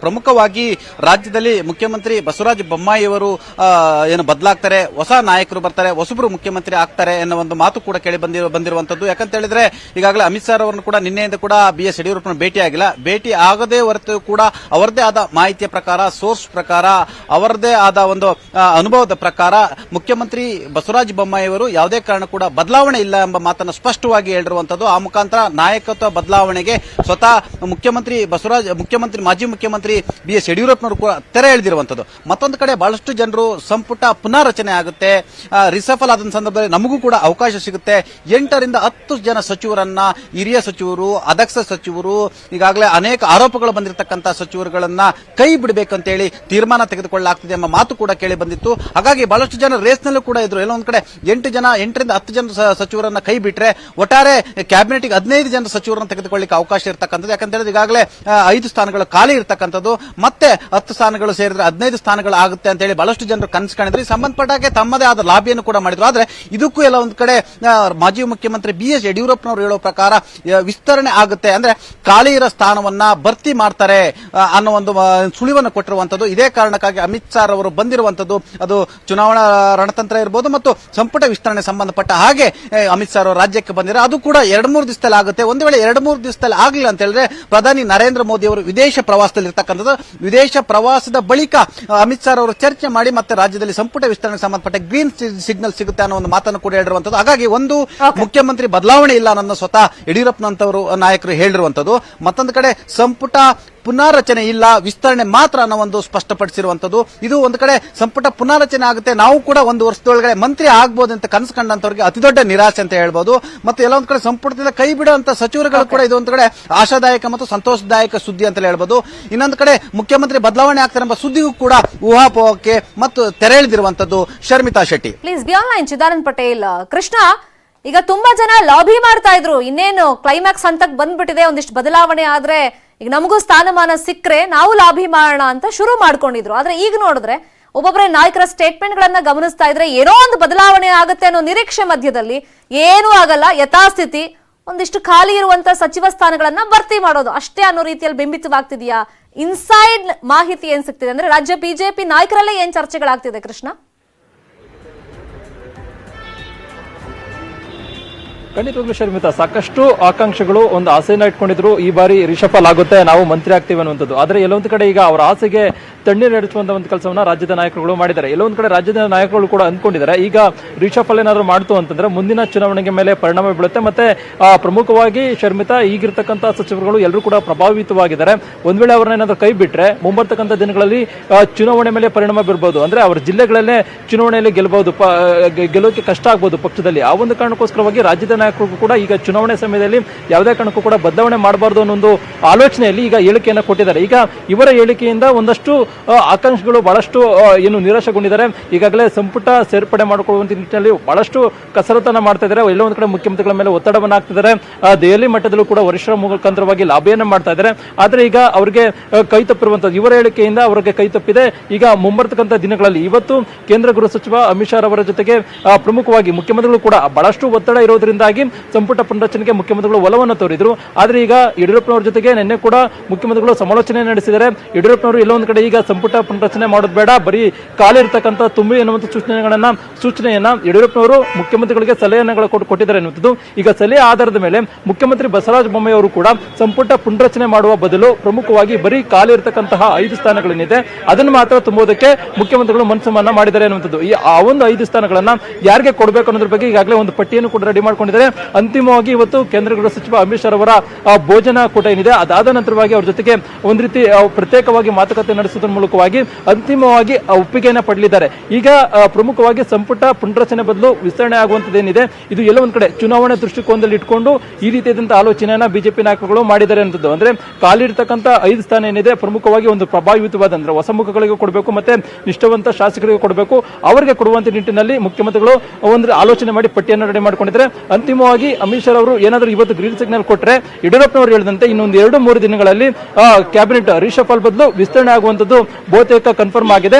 ಆದ್ರೆ ಈಗ ಅವರ ಹೇಳಿಕೆಯಿಂದಾಗಿ ಆಕಾಂಕ್ಷಿಗಳು ಎಲ್ಲೊಂದ್ ಕಡೆ ಏನು ಬಹಳಷ್ಟು ಕನಸನ್ನ ಇಟ್ಕೊಂಡಿದ್ರು. ಅಂದ್ರೆ ಮೂಲ ಬಿಜೆಪಿ ಶಾಸಕರು ಬಹಳಷ್ಟು ಆಸೆಯನ್ನ ಇಟ್ಕೊಂಡಿದ್ರು, ಈ ಬಾರಿ ಅಂದ್ರೆ ಕೊನೆ ಕ್ಷಣದಲ್ಲಾದ್ರೂ ಮಂತ್ರಿ ಆಗ್ತೇವೆ ಅನ್ನೋ ಒಂದು ವಿಶ್ವಾಸವನ್ನು ಇಟ್ಕೊಂಡಿದ್ರು. ಇದೀಗ ಆ ಒಂದು ವಿಶ್ವಾಸ ಎಲ್ಲ ಒಂದು ಕಡೆ ಅವರಿಗೆ ನಿರಾಸೆ ಆಗಿರುವಂತದ್ದು. ಹೀಗಾಗಿ ಮುಂಬರ್ತಕ್ಕಂಥ ದಿನಗಳಲ್ಲಿ ಅವರು ಕೂಡ ರೆಬಲ್ ಆಗುವಂತ ಸಾಧ್ಯತೆ ಇದೆ, ಮತ್ತೆ ಬೇರೆ ಏನಾದ್ರು ಬೇರೆ ತೀರ್ಮಾನಗಳು ಕೂಡ ಮಾಡುವಂತ ಸಾಧ್ಯತೆ ಇದೆ. ಯಾಕಂದ್ರೆ ಈಗಾಗಲೇ ವಲಸಿಗ ಸಚಿವರುಗಳು ಸಂಪುಟದಲ್ಲಿದ್ದಾರೆ. ಪ್ರಮುಖವಾಗಿ ಪಕ್ಷದ ಬೇರೆ ಶಾಸಕ ಅಂದ್ರೆ ಪ್ರಮುಖವಾಗಿ ಹೊಸಬ್ರಿಗೆ ಮಾತ್ರ ಅವಕಾಶ ಅಂದ್ರೆ ಮೂಲ ಬಿಜೆಪಿ ಹಿರಿಯ ನಾಯಕರುಗಳಿಂದ ಅವ್ರಿಗೆ ಮಾತ್ರ ಅವಕಾಶ ಕೊಟ್ಟಿದ್ದಾರೆ. ಆದ್ರೆ ಪ್ರಮುಖವಾಗಿ ಮೂಲ ಬಿಜೆಪಿಗಳಿಂದ ಅವ್ರಿಗೆ ಅವಕಾಶವನ್ನು ಕೊಟ್ಟಿಲ್ಲ. ಹೀಗಾಗಿ ಮುಂಬರ್ತಕ್ಕಂಥ ದಿನಗಳಲ್ಲಿ ರಾಜ್ಯದ ನಾಯಕರು ಯಾವ ರೀತಿಯ ತೀರ್ಮಾನವನ್ನು ಕೈಗೊಳ್ತಾರೆ ಅಂತ ಸಾಕಷ್ಟು ಕುತೂಹಲ ಮೂಡಿಸಿದೆ. ಆದ್ರೆ ಸದ್ಯಕ್ಕಂತೂ ಸಂಪುಟ ಪುನರಚನೆ ಬದಲು ಈಗ ವಿಸ್ತರಣೆ ಮಾಡೋದಕ್ಕೆ ರಾಜ್ಯದ ನಾಯಕರು ಮುಂದಾಗಿದ್ದಾರೆ ಅನ್ನುವಂಥದ್ದು. ಶರ್ಮಿತಾ, ಥ್ಯಾಂಕ್ ಯು ಕೃಷ್ಣ ತಮ್ಮೆಲ್ಲ ಇನ್ಫಾರ್ಮೇಶನ್ಗೆ. Thank you so much Chidanand Patel ತಮ್ಮೆಲ್ಲ ಇನ್ಫಾರ್ಮೇಶನ್ಗೆ. ಮತ್ತಷ್ಟು ಸುದ್ದಿ ನೋಡೋಣ ಬ್ರೇಕ್ ಆದ್ಮೇಲೆ. Welcome back. ಕಾಂಗ್ರೆಸ್ ನಾಯಕ ರಾಹುಲ್ ಪಾರ್ಟಿಯಲ್ಲಿದ್ದಂತ ವಿಡಿಯೋ ಇದೀಗ ವೈರಲ್ ಆಗ್ತಾ ಇದೆ. ರಾಹುಲ್ ಗಾಂಧಿ ಪಾರ್ಟಿಯಲ್ಲಿ ಪಾಲ್ಗೊಂಡಿದ್ದಂತ ವಿಡಿಯೋ ಇದು ಅಂತ ಹೇಳಲಾಗ್ತಾ ಇದೆ. ಸೊ ಈ ವಿಡಿಯೋ ಈಗ ಸಹಜವಾಗಿ ವೈರಲ್ ಆಗ್ತಾ ಇದೆ. ಒಂದಿಷ್ಟು ಪರ ವಿರೋಧಗಳ ಚರ್ಚೆಗಳು ಬರ್ತಾ ಇದೆ. ಕೆಲವರು ತಪ್ಪು ಅಂತಿದ್ದಾರೆ, ಕೆಲವರು ವೈಯಕ್ತಿಕ ಜೀವನ ಸರಿ ಅಂತಿದ್ದಾರೆ. ಬಟ್ ರಾಹುಲ್ ಗಾಂಧಿ ಒಂದು ಪಾರ್ಟಿಯಲ್ಲಿ ಪಾಲ್ಗೊಂಡಿದ್ರು ಅಂತ ಹೇಳಲಾಗ್ತಿದೆ. ಆ ವಿಡಿಯೋ ಇದೀಗ ಸಾಕಷ್ಟು ವೈರಲ್ ಆಗ್ತಾ ಇದೆ. ಎಲ್ಲಿ ಅಂತಾನೂ ಒಂದಿಷ್ಟು ಇನ್ಫಾರ್ಮೇಶನ್ ಸಿಕ್ಕಿದೆ. ರಾಹುಲ್ ಗಾಂಧಿ ನೇಪಾಳದ ಕಟ್ಮಂಡ್ ಕ್ಲಬ್ ನಲ್ಲಿ ಪಾರ್ಟಿ ಮಾಡಿದ್ದಾರೆ ಅಂತ ಹೇಳಲಾಗ್ತಿದೆ. ಸೊ ಅಲ್ಲಿ ಪಾರ್ಟಿ ಮಾಡಿರುವಂತ ವಿಡಿಯೋ ಇದು ಅಂತ ಒಂದು ಇನ್ಫಾರ್ಮೇಶನ್ ಸಿಕ್ಕಿದೆ. ಆ ವಿಡಿಯೋದ ಬಗ್ಗೆ ಈಗ ಸಾಕಷ್ಟು ಚರ್ಚೆಗಳು ನಡೀತಾ ಇದೆ. ನಾನು ಹೇಳ್ದಂಗೆ ಸೊ ಈ ತರ ಒಬ್ಬ ನಾಯಕ ಪಾರ್ಟಿ ಮಾಡಕ್ ಹೋದಾಗ ಪರ ವಿರೋಧ ಚರ್ಚೆಗಳು ಸಹಜವಾಗಿ ಬರುತ್ತೆ. ಅದರಲ್ಲೂ ಸೋಷಿಯಲ್ ಮೀಡಿಯಾದಲ್ಲಂತೂ ಇದೀಗ ಆಹಾರ ಆಗ್ಬಿಟ್ಟಿದೆ. ಈಗ ಆ ಫುಟೇಜ್ ಅನ್ನು ನಾವು ಪ್ಲೇ ಮಾಡಿ ತೋರಿಸ್ತಾ ಇದ್ದೀವಿ. ಇದು ರಾಹುಲ್ ಗಾಂಧಿ ಪಾಲ್ಗೊಂಡಿರುವಂತ ಒಂದು ವಿಡಿಯೋ ಪಾರ್ಟಿಯಲ್ಲಿ ಇದೀಗ ವೈರಲ್ ಆಗ್ತಾ ಇದೆ. ಸೊ ಈ ಬಗ್ಗೆ ಅಂದ್ರೆ ಮದುವೆ ಪಾರ್ಟಿ ಬಗ್ಗೆ ಬಿಜೆಪಿ ಅವರು ಯಾಕೆ ಪ್ರಶ್ನೆ ಮಾಡ್ತಾರೆ ಅಂತ ಕಾಂಗ್ರೆಸ್ನ ರಣದೀಪ್ ಸುರ್ಜೇವಾಲಾ ಕಿಡಿಕಾರಿದ್ದಾರೆ. राहुल गांधी जी मोदी जी की तरह बिन बुलाए पाकिस्तान जाकर नवाज शरीफ का केक काटने नहीं गए, और वहां से जब प्रधानमंत्री गए थे तो पठानकोट में क्या हुआ था आप सबको मालूम है। आदरणीय मित्र, जब मैंने आज सुबह चेक किया तब तक इस देश का कानून ये था कि आप अपने सगे संबंधियों, अपने दोस्तों, अपने रिश्तेदारों की शादी में स्वतंत्रता से जा सकते। श्री राहुल गांधी जी एक निजी शादी समारोह में मित्र देश नेपाल में भाग लेने गए। आज तक तो इस देश में परिवार के साथ, दोस्तों के साथ उठना बैठना, शादी के समारोह में भाग लेना अपराध नहीं बना है। हो सकता है कल परिवार रखना, क्योंकि आरएसएस को ये बात पसंद नहीं है, गृहस्थ बनना और शादी समारोह में भाग लेना कल से अपराध हो जाए। ಇದೇ ವಿಚಾರವಾಗಿ ಮತ್ತಷ್ಟು ಇನ್ಫಾರ್ಮೇಶನ್ ಕೊಡೋದಕ್ಕೆ ನೇರ ಸಂಪರ್ಕದಲ್ಲಿ ಜಾಯಿನ್ ಆಗಿದ್ದಾರೆ ನಮ್ಮ ನವದೆಹಲಿ ರಿಪೋರ್ಟರ್ ಧರಣೀಶ್ ಬೂಕನ್ಕೆರೆ. ಧರಣೀಶ್ ಬೂಕನ್ಕೆರೆ, ಈ ತರ ನಾಯಕರುಗಳು ಎಸ್ಪೆಷಲಿ ರಾಜಕೀಯ ವ್ಯಕ್ತಿಗಳು ಅಥವಾ ವಿವಿಐಪಿಗಳು ಅಂತ ಯಾರು ಗುರುತಿಸ್ಕೊಂಡಿರ್ತಾರೆ, ಇಂಥದ್ದೆಲ್ಲ ವಿಡಿಯೋಗಳು ವೈರಲ್ ಆದಾಗ ಸಹಜವಾಗಿ ಪರ ವಿರೋಧ ಚರ್ಚೆಗಳು ಬರುತ್ತೆ. ಅದಕ್ಕೆ ಕಾಂಗ್ರೆಸ್ ಇಂದ ಕ್ಲಾರಿಫಿಕೇಶನ್ ಕೊಡೋ ಪ್ರಯತ್ನಗಳು ಆಗ್ತಿದೆ. ಬಿಜೆಪಿ ಅವ್ರು ಏನೇನ್ ಟೀಕೆ ಮಾಡ್ತಿದ್ದಾರೆ ಹಂಗಾದ್ರೆ? ಈಗ ನೋಡಿ, ನಿಜ ರಾಜಕೀಯ ನಾಯಕರು ಅವ್ರು ಹೇಳ್ಬೋದು ಇದು ನಮ್ಮ ವೈಯಕ್ತಿಕ ಜೀವನ, ನಮ್ದು ಪ್ರೈವೇಟ್ ಟೈಮ್ ಅಂತ ಏನೋ ಹೇಳ್ಬೋದು. ಬಟ್ ಅವರು ಸಾರ್ವಜನಿಕ ವ್ಯಕ್ತಿಗಳಾಗಿರೋದ್ರಿಂದ ಸಹಜವಾಗಿ ಅವರು ಎಲ್ಲ ನಡೆಗಳ ಕೂಡ ಕೇರ್ಫುಲ್ ಆಗಿ ಇಡ್ಬೇಕಾಗತ್ತೆ. ಮತ್ತೆ ಈಗ ರಾಹುಲ್ ಗಾಂಧಿ ಅವರ ಈ ವಿಡಿಯೋ ವೈರಲ್ ವಿಚಾರವನ್ನ ನಾವು ಗಮನಿಸ್ತಾ ಇದ್ರೆ ಅಫ್ಕೋರ್ಸ್ ನಿಜ ಅದು ಅವರು ಇನ್ವಿಟೇಷನ್ ಮೇರೆಗೆನೆ ಅಲ್ಲಿಗೆ ಹೋಗಿದ್ದಾರೆ. ಮತ್ತೆ ಅದು ಅವರ ಖಾಸಗಿ ಜೀವನ ಅಥವಾ ಖಾಸಗಿ ಸಮಯ ಅಥವಾ ಖಾಸಗಿ ವಿಷಯ. ಆದ್ರೆ ಈಗ ಅದು ಬಹಳ ದೊಡ್ಡ ಮಟ್ಟದಲ್ಲಿ ಚರ್ಚೆ ಆಗ್ತಿದೆ. ಮತ್ತೆ ರಾಹುಲ್ ಗಾಂಧಿ ವಿಷಯದಲ್ಲಿ ಇನ್ನೊಂದು ಮಾತು ಅವಾಗ ಕೇಳಿ ಬರ್ತಾ ಇರುತ್ತೆ. ಏನಂತಂದ್ರೆ ರಾಹುಲ್ ಗಾಂಧಿ ಅವರ ವರ್ಚಸ್ಸಿಗೆ ಧಕ್ಕೆ ತರಲಿಕ್ಕೆ, ರಾಹುಲ್ ಗಾಂಧಿ ಅವರ ಹೆಸರಿಗೆ ಮಸಿ ಬೆಳಿಲಿಕ್ಕೆ, ಅವರಿಗೆ ಕಳಂಕ ತರಲಿಕ್ಕೆ ಅಂತ ಹೇಳಿ ಬಿಜೆಪಿ ಅಲ್ಟಿಸೆಲ್ ಕೋಟ್ಯಾಂತರ ರೂಪಾಯಿಯನ್ನ ಖರ್ಚು ಮಾಡ್ತಿರುತ್ತೆ, ಹಲವಾರು ರೀತಿಯಲ್ಲಿ ಬ್ರೈನ್ ವೇಸ್ಟ್ ಮಾಡ್ತಿರುತ್ತೆ ಅನ್ನುವಂತ ಮಾಹಿತಿಗಳು ಕೇಳಿ ಬರ್ತಿದ್ವಿ. ಇದು ಒಂದೇ. ಈಗ ಆಕ್ಚುಲಿ ಕಟ್ಕೊಂಡು ಪೋಸ್ಟ್ ಒಂದು ಈ ಡೀಟೇಲ್ ಪೋಸ್ಟ್ ಅನ್ನ ಹಾಕಿದೆ. ಅದ್ರ ಪ್ರಕಾರವಾಗಿ ರಾಹುಲ್ ಗಾಂಧಿ ಈಗ ಅಲ್ಲಿಗೆ ಯಾರೋ ಆತ್ಮೀಯರು ಅವ್ರು ಕರೆದ್ರು, ಮದುವೆಗೆ ಹೋಗಿದ್ರೆ ಆ ಸಂದರ್ಭದಲ್ಲಿ ಈಗ ನಾವು ವಿಡಿಯೋ ಕೂಡ ಪ್ರಸಾರ ಮಾಡ್ತೀವಿ. ಅಂದ್ರೆ ಅಲ್ಲಿ ಏನ್ ಮಾಡಿದ್ದಾರೆ, ಪಾರ್ಟಿನಲ್ಲಿ ಏನ್ ಮಾಡಿದ್ದಾರೆ ಅನ್ನುವಂಥ ಸಂಗತಿಯನ್ನ ಹಂಗೆ ನೋಡಿದ್ರೆ ಅಲ್ಲಿ ಅಪರಾಧ ಅನ್ನುವಂಥದ್ದೇನು ಇಲ್ಲ, ಅಥವಾ ಕಾನೂನು ಬಾಹಿರ ಅನ್ನುವಂಥದ್ದೇನು ಇಲ್ಲ. ಬಟ್ ಸ್ಟಿಲ್ ನಾನು ಅದೇ ಹೇಳಿದ್ನಲ್ಲ, ಅವರು ಓರ್ವ ಈ ದೇಶದ ಸಾಮಾನ್ಯ ಪ್ರಜೆ ಅಲ್ಲ, ಸಾರ್ವಜನಿಕ ಜೀವನದಲ್ಲಿರುವಂತಹ ವ್ಯಕ್ತಿ. ಒಂದು ಈ ದೇಶಕ್ಕೆ ಸ್ವತಂತ್ರ ತಂದುಕೊಟ್ಟೆ ಅಂತೇಳಿ ಕ್ಲೇಮ್ ಮಾಡ್ಕೊಳ್ಳುವಂತ ಪಕ್ಷದ ನಾಯಕ ಮತ್ತೆ ಸಂಸದ. ಸೊ ಹಾಗಾಗಿ ಅವರು ಎಚ್ಚರಿಕೆಯಿಂದ ಇರಬೇಕಾಗುತ್ತೆ. ಆ ಕಾರಣಕ್ಕೋಸ್ಕರ ಈಗ ಪರ ವಿರೋಧ ಚರ್ಚೆಗಳು ಆಗ್ತಿದಾವೆ. ಬಿಜೆಪಿಯವರು ಅವರು ಚೀನಾ ಪಕ್ಷಪಾತಿ, ಚೀನಾದ ನಮ್ಮ ಸೇನೆಯ ವಿರುದ್ಧ ಅವಾಗ ಟ್ವೀಟ್ ಮಾಡ್ತಿರ್ತಾರೆ, ಚೀನಾ ಜೊತೆ ಕೈ ಜೋಡಿಸಿದ್ದಾರೆ ಅನ್ನುವ ಮಟ್ಟಕ್ಕೆ ಈ ಟ್ವೀಟ್ ಅನ್ನ ಇಟ್ಕೊಂಡು ಬೇರೆ ಬೇರೆ ರೀತಿಯಲ್ಲಿ ಟ್ವೀಟ್ ಗಳನ್ನ ಮಾಡ್ತಿದ್ದಾರೆ. ಮತ್ತೆ ಈಗಾಗಲೇ ಕಾಂಗ್ರೆಸ್ ವತಿಯಿಂದ ವಕ್ತಾರ ರಣದೀಪ್ ಸಿಂಗ್ ಸುರ್ಜೇವಾಲಾ ಈಗ ಅದಕ್ಕೆ ಸಮರ್ಥನೆಯನ್ನ ಕೊಟ್ಟಿದ್ದಾರೆ ಮತ್ತು ಬಿಜೆಪಿಗೆ ತರಾಟೆಯನ್ನ ತೆಗೆದುಕೊಂಡಿದ್ದಾರೆ. ಯಾವಾಗ ಈ ದೇಶದ ಕಾನೂನು ಬದಲಾಯಿತು, ಯಾರೋ ಕರೆದ್ರೆ ಮದುವೆಗೆ ಅಥವಾ ಪಾರ್ಟಿಗೆ ಅಥವಾ ಮತ್ತೊಂದು ಸಮಾರಂಭಕ್ಕೆ ಹೋಗ್ಬಾರ್ದು ಅನ್ನುವಂತಹ ಕಾನೂನು ಯಾವಾಗ ಚೇಂಜ್ ಆಯ್ತು, ಈಗ ಇವತ್ತು ಬೆಳಗ್ಗೆವರೆಗೂ ಕೂಡ ಅದೇ ಕಾನೂನು ಇತ್ತು. RSS ಗೆ ತಮಗೆ ಅವ್ರು ಬಿಜೆಪಿ ಎನ್ನುವಂತಹ ಅಥವಾ ಬಿಜೆಪಿ ನಾಯಕರು ಅನ್ನೋ ಪದ ಬಳಸಿಲ್ಲ, RSS ನಾಯಕ RSS ಅಂತ ಬಳಸಿದ್ದಾರೆ. ಸೊ RSS ಗೆ ಯಾವಾಗ ಅವ್ರಿಗೆ ಬೇಕಿಲ್ಲದೆ ಇರುವಂತ ವ್ಯಕ್ತಿ ಅಥವಾ ಬೇಕಿಲ್ಲದೆ ಇರುವಂತ ವಿಷಯ ಕಾನೂನು ಬಾಹಿರ ಆಗಿರುತ್ತೆ, ಅಪರಾಧ ಆಗಿರುತ್ತೆ, ದೇಶದ್ರೋಹ ಆಗ್ಬಿಡುತ್ತೆ ಅನ್ನೋ ರೀತಿಯಲ್ಲಿ ಅವರು ಬಿಜೆಪಿ ಮೇಲೆ ತಿರುಗಿದ್ದಾರೆ. ಮತ್ತೆ ರಾಹುಲ್ ಗಾಂಧಿ ನಡೆಯನ್ನ ಅದು ಆಹ್ವಾನದ ಮೇರೆಗೆ ಹೋಗಿದ್ದಂತಹ ಕಾರ್ಯಕ್ರಮ. ಮೋದಿ ರೀತಿಯಲ್ಲಿ ಪಾಕಿಸ್ತಾನದ ಪ್ರಧಾನಿಯ ಹುಟ್ಟುಹಬ್ಬಕ್ಕೆ ಕೇಕ್ ಕಟಿಂಗ್ ಸಮಾರಂಭಕ್ಕೆ ವಿತೌಟ್ ಇನ್ವಿಟೇಷನ್ ಹೋಗಿದ್ದಲ್ಲ ಅನ್ನುವಂತ ಮಾತುಗಳನ್ನ ರಣದೀಪ್ ಸಿಂಗ್ ಸುರ್ಜೇವಾಲಾ ಆಡಿದ್ದಾರೆ. ಬಹುಶಃ ಈ ವಿಷಯ ಇಟ್ಕೊಂಡು ಇನ್ನೊಂದ್ ಸ್ವಲ್ಪ ಕಾಂಗ್ರೆಸ್ ಮತ್ತು ಬಿಜೆಪಿ ಅಗ್ಗಜಗ್ಗಾಟ ಆಗುವಂತ ಸಾಧ್ಯತೆಗಳು ಇರ್ತವೆ. ಥ್ಯಾಂಕ್ ಯು ಧರ್ಮೇಶ್ ಬುಕನ್ಕೆರೆ ತಮ್ಮ ಇನ್ಫಾರ್ಮೇಶನ್ಗೆ. ಬಸವರಾಜ ಹೊರಟ್ಟಿ ಬಿಜೆಪಿ ಸೇರೋದಕ್ಕೆ ಅಮಿತ್ ಶಾ ಗ್ರೀನ್ ಸಿಗ್ನಲ್ ಅನ್ನ ಕೊಟ್ಟಿದ್ದಾರೆ. ಪಶ್ಚಿಮ ಶಿಕ್ಷಕರ ಕ್ಷೇತ್ರದ ಟಿಕೆಟ್ ಕನ್ಫರ್ಮ್ ಮಾಡಿದ್ದಾರೆ ಶಾ. ಬಿಜೆಪಿಯಿಂದ ಶಿಕ್ಷಕರ ಕ್ಷೇತ್ರಕ್ಕೆ ಹೊರಟ್ಟಿ ಅವರು ಸ್ಪರ್ಧೆ ಮಾಡ್ತಾರೆ. ಜೆಡಿಎಸ್ ತೊರೆದು ಬಿಜೆಪಿಯನ್ನ ಸೇರ್ತಾರೆ ಹೊರಟ್ಟಿ. ಈಗಾಗಲೇ 7 ಬಾರಿ ಶಿಕ್ಷಕರ ಕ್ಷೇತ್ರದಿಂದ ಗೆಲುವನ್ನು ಸಾಧಿಸಿದ್ದಾರೆ. ಈಗ ಬಿಜೆಪಿಯಿಂದ ಸ್ಪರ್ಧೆ ಮಾಡೋದಕ್ಕೆ ಅಮಿತ್ ಶಾ ಅವರು ಗ್ರೀನ್ ಸಿಗ್ನಲ್ ಕೊಟ್ಟಿದ್ದಾರೆ. ಅಮಿತ್ ಶಾಗೆ ಹೂಗುಚ್ಛವನ್ನ ನೀಡಿದ್ದಾರೆ ಬಸವರಾಜ ಹೊರಟ್ಟಿ ಅವರು. ಟಿಕೆಟ್ ಕನ್ಫರ್ಮ್ ಮಾಡಿದ್ದಕ್ಕೆ ಬಿಜೆಪಿ ನಾಯಕರಿಗೆ ಹೊರಟ್ಟಿ ಧನ್ಯವಾದವನ್ನು ತಿಳಿಸಿದ್ದಾರೆ.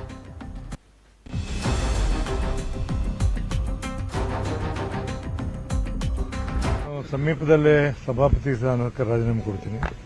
ಕೊಟ್ಟ ನಂತರ ಒಂದು ಡೇಟ್ ಫಿಕ್ಸ್ ಮಾಡ್ತಾರೆ. ಆ ದಿನಾಂಕದಿಂದ ಈ ಸಾರಿ ಬರುವಂತ ಚುನಾವಣೆ ಬಿಜೆಪಿ ನಿಲ್ತೀನಿ. ಅಮಿತ್ ಶಾ ಭೇಟಿ ವೇಳೆ ಏನೇನು ಚರ್ಚೆ ಆಯ್ತು ಅಂತ ಹೇಳ್ಬೋದು? ಏನು ಮಾತಾಡಿಲ್ಲ. ಜಾಯ್ನ್ ಆಗ್ಬೇಕು ನೀವು, ಒಳ್ಳೇದಾಯ್ತು ನೀವು ಬಂದದ್ದು, ನಿಮ್ಮಂತವ್ರು ಬರೋದ್ರಿಂದ ಪಾರ್ಟಿ ಒಳ್ಳೇದಾಗ್ತಂದ್ರೆ ಆಯ್ತು ಸರ್ ಅಂತ ಹೇಳಿಷ್ಟ, ಜಾಸ್ತಿ ಏನು ಮಾತಾಡಿಲ್ಲ. ಮುಂದಿನ ಚುನಾವಣೆಯನ್ನು ಬಿಜೆಪಿ ಪಕ್ಷದ ಗುರುತಿನಿಂದ ಎದುರಿಸ್ತೀರಾ? ನಮ್ಮಲ್ಲಿ ಗುರುತಿರಂಗಿಲ್ಲ, ಸಿಂಬಲ್ ಇರಂಗಿಲ್ಲ. ಸಿಂಬಲ್ ಬಿಜೆಪಿನ ನಿಲ್ತೀನಿ. ಮೋಹನ್ ಲಿಂಬೆಕಾಯಿ ನಮ್ಗೆ ಹೇಳ್ಬಿಟ್ಟಿದ್ರು. ಬಿಡಪ್ಪ ಸರಿ ಹೇಳ್ತಾರೆ. ಬಸವ ಜಯಂತಿ ಒಂದು ನಿಮಿಷ ಮೋಹನ್ ಲಿಂಬೆಕಾಯಿ ನಮ್ಗೆ ಟಿಕೆಟ್ ಮೊದಲು ಹೇಳಿದ್ರು, ಹಾಗಾಗಿ ನಮ್ಗೆ ಕೊಡಬೇಕು ಅಂತ ಅವರು ಪಟ್ಟಿದ್ರು. ಸರಿ, ಅವರ ಅಭಿಪ್ರಾಯನ ಹೇಳೋದಿಲ್ಲ, ನಾನು ವಿಚಾರ ಮಾಡ್ತೀನಿ.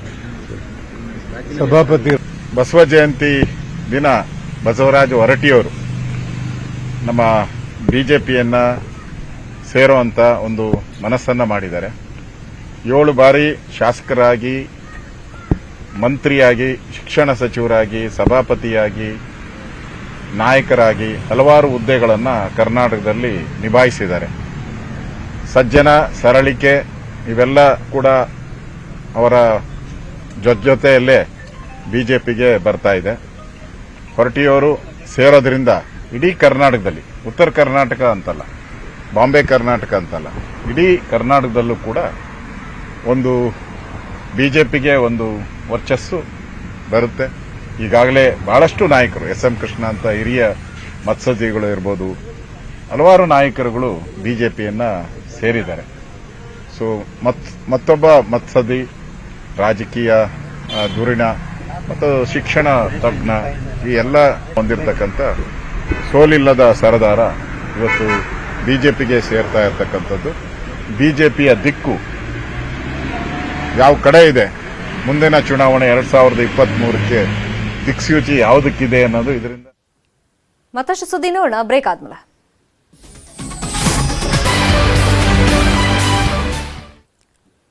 PSI ನೇಮಕಾತಿಯಲ್ಲಿ ಅಕ್ರಮ ಪ್ರಕರಣದ ತನಿಖೆ ನಡೀತಾ ಇದೆ. PSI ಆಗ್ತೀನಿ ಅಂತ 50 ಲಕ್ಷ ಹಣವನ್ನ ಹಾಗಾದ್ರೆ ಪ್ರಭು ಕೊಟ್ಟಿದ್ರ? ಚಂದ್ರಕಾಂತ್ ಕುಲಕರ್ಣಿಗೆ ಹಣವನ್ನ ಪ್ರಭು ಹೆತ್ತವರು ಕೊಟ್ಟಿದ್ರು ಅಂತ ಈಗ ಇನ್ಫಾರ್ಮೇಶನ್ ಸಿಗ್ತಾ ಇರೋದು. ಹೀಗೆ ಬೇರೆ ಬೇರೆಯವರು ಲಕ್ಷಾಂತರ ರೂಪಾಯಿ ಕೊಟ್ಟಿದ್ದಾರೆ. ಯಾರೆಲ್ಲ ಈಗ ಪಾಸ್ ಆಗಿದ್ದಾರೆ ಅಭ್ಯರ್ಥಿಗಳು, ಕೆಲಸ ಸಿಕ್ಕಿದೆ, ಅವರುಗಳು ಕೂಡ ಇದರಲ್ಲಿ ಇನ್ವಾಲ್ವ್ ಆಗಿದ್ದಾರೆ. ಪ್ರಾಮಾಣಿಕತೆಯಿಂದ ನಾವು ಓದಿದೀವಿ ಅಂತ ಹೇಳಿದವರು ಇನ್ವಾಲ್ವ್ ಆಗಿದ್ದಾರೆ, ಮೀಡಿಯಾ ಮುಂದೆ ಮಾತಾಡಿದವರು ಅಂತಾನು ಈಗ ಆರೋಪಗಳು ಬರ್ತಾ ಇದೆ. ಆ ಬಗ್ಗೆ ತನಿಖೆ ನಡೀತಾ ಇದೆ. ಈಗ ಪ್ರಭು 50 ಲಕ್ಷ ಕೊಟ್ಟಿದ್ದಾರೆ ಅಂತ ಬರ್ತಿರೋದು, ಅಂದ್ರೆ ಹೆತ್ತವರು ಅವ್ರಿಗೆ ಕೊಟ್ಟಿದ್ದಾರೆ, ಯಾರು ಎಕ್ಸಾಮ್ ಪಾಸ್ ಮಾಡಿಸ್ತೀವಿ ಅಂತ ಹೇಳಿದ್ರು ಅವ್ರಿಗೆ ಕೊಟ್ಟಿದ್ದಾರೆ ಅಂತ. ಮಗ PSI ಆಗ್ತಾನೆ ಅಂತ 50 ಲಕ್ಷವನ್ನ ಪೋಷಕರು ಕೊಟ್ಟಿದ್ರಂತೆ. ಕಲಬುರಗಿಯಲ್ಲಿ ಸಣ್ಣ ಪುಟ್ಟ ಕೆಲಸವನ್ನ ಪ್ರಭು ಮಾಡ್ತಾ ಇದ್ದಂತೆ. ಈಗ ಅವ್ರ ತಂದೆ ಮತ್ತೆ ತಾಯಿ ಸಹಜವಾಗಿ ಒಂದಿಷ್ಟು ಆತಂಕದಲ್ಲಿದ್ದಾರೆ. ಜೊತೆಗೆ ಈಗ ಅಕ್ರಮ ಮಾಡಿರೋದ್ರಿಂದ ಸಿಐಡಿ ವಶದಲ್ಲಿದ್ದಾರೆ. ನೆನೆಯ ಪ್ರಭುವನ್ನ ವಶಕ್ಕೆ ಪಡ್ಕೊಂಡಿದ್ದಾರೆ ಅಧಿಕಾರಿಗಳು. ಇದೀಗ ಹಣನೂ ಇಲ್ಲ, ಪೋಷಕರು ಪಾಪ ಕಷ್ಟಪಟ್ಟು ದುಡ್ದಿದ್ದ ದುಡ್ಡದು, ಏನೋ ಮಗ ಒಂದಿಷ್ಟು ದುಡ್ಡು ಕೊಟ್ರನಾರು ಕೆಲಸ ಸಿಗುತ್ತೆ ಅನ್ನೋ ಒಂದು ದುರಾಸೆಯಲ್ಲೇ ಕೊಟ್ಬಿಟ್ಟಿದ್ದಾರೆ ಅವರು. ಈಗ ಆಚೆ ದುಡ್ಡೂ ಇಲ್ಲ, ನೌಕರಿನೂ ಇಲ್ಲ, ಅತಂತ್ರ ಪರಿಸ್ಥಿತಿ, ಪರದಾಟ. ಸಿಐಡಿ ವಿಚಾರಣೆಯನ್ನ ಸದ್ಯಕ್ಕೆ ಅಭ್ಯರ್ಥಿ ಪ್ರಭು ಎದುರಿಸ್ತಾ ಇದ್ದಾರೆ. ಇನ್ನು ಆರ್ ಡಿ ಪಾಟೀಲ್, ಮಂಜುನಾಥ್, ಕಾಶಿನಾಥ್ಗೆ ಸಿಐಡಿ ಡ್ರಿಲ್ ನಡೀತಾ ಇದೆ. ಈ ಮೂವರ ಸಂಪರ್ಕದಲ್ಲಿದ್ದವರು ಯಾರ್ಯಾರಿದ್ದಾರೆ ಅವರ ಪತ್ತೆಗೆ ಸಿಐಡಿ ಬಲೆ ಬೀಸಿದೆ.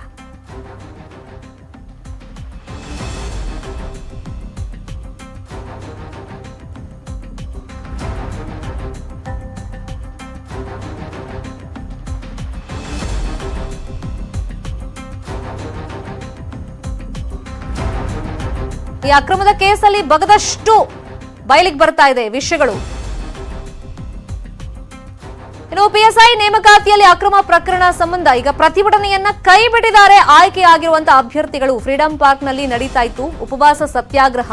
ಸರ್ಕಾರ ನಮಗೆ ಪ್ರಾಮಿಸ್ ಮಾಡಿತ್ತು, ಯಾವುದೇ ಕಾರಣಕ್ಕೂ ಮರು ಪರೀಕ್ಷೆ ಮಾಡೋದಿಲ್ಲ, ಅಕ್ರಮದಲ್ಲಿ ಯಾರು ಪಾಲ್ಗೊಂಡಿದ್ದಾರೆ ತನಿಖೆ ಮಾಡಿ ಅವ್ರಿಗೆ ಶಿಕ್ಷೆ ಆಗುತ್ತೆ, ಪ್ರಾಮಾಣಿಕವಾಗಿ ಯಾರು ಎಕ್ಸಾಮ್ ಬರೆದಿದ್ದಾರೆ ಅವರಿಗೆ ಯಾವುದೇ ಕಾರಣಕ್ಕೂ ತೊಂದರೆ ಮಾಡಲ್ಲ ಅಂತ ಪ್ರಾಮಿಸ್ ಮಾಡಿ ಈಗ ಮರು ಪರೀಕ್ಷೆ ಅಂತ ಹೇಳ್ತಿದ್ದಾರೆ ಅಂತ ಅಂದ್ಬಿಟ್ಟು ಮತ್ತೆ ಆದೇಶದಲ್ಲೂ ಅದನ್ನು ಉಲ್ಲೇಖ ಮಾಡಿರೋದ್ರಿಂದ ಆಯ್ಕೆಯಾದಂತ ಅಭ್ಯರ್ಥಿಗಳು ಮೊನ್ನೆಯಿಂದಲೂ ಅದಕ್ಕೆ ವಿರೋಧಿಸ್ತಾ ಇದ್ದಾರೆ. ಮರು ಪರೀಕ್ಷೆಯನ್ನ ವಿರೋಧಿಸಿ ಅವರು ಪ್ರತಿಭಟನೆ ಕೂಡ ಮಾಡ್ತಾ ಇದ್ರು. ಈಗ ಕಾನೂನು ಹೋರಾಟ ನಡೆಸೋದಕ್ಕೆ ಅಭ್ಯರ್ಥಿಗಳು ಚಿಂತನೆ ಮಾಡ್ತಾ ಇದ್ದಾರೆ. ಸರ್ಕಾರದ ನಿರ್ಧಾರದ ವಿರುದ್ಧ ಕಾನೂನು ಸಮರಕ್ಕೆ ಪ್ಲಾನ್ ಅನ್ನ ಮಾಡ್ಕೊಂಡಿದ್ದಾರೆ.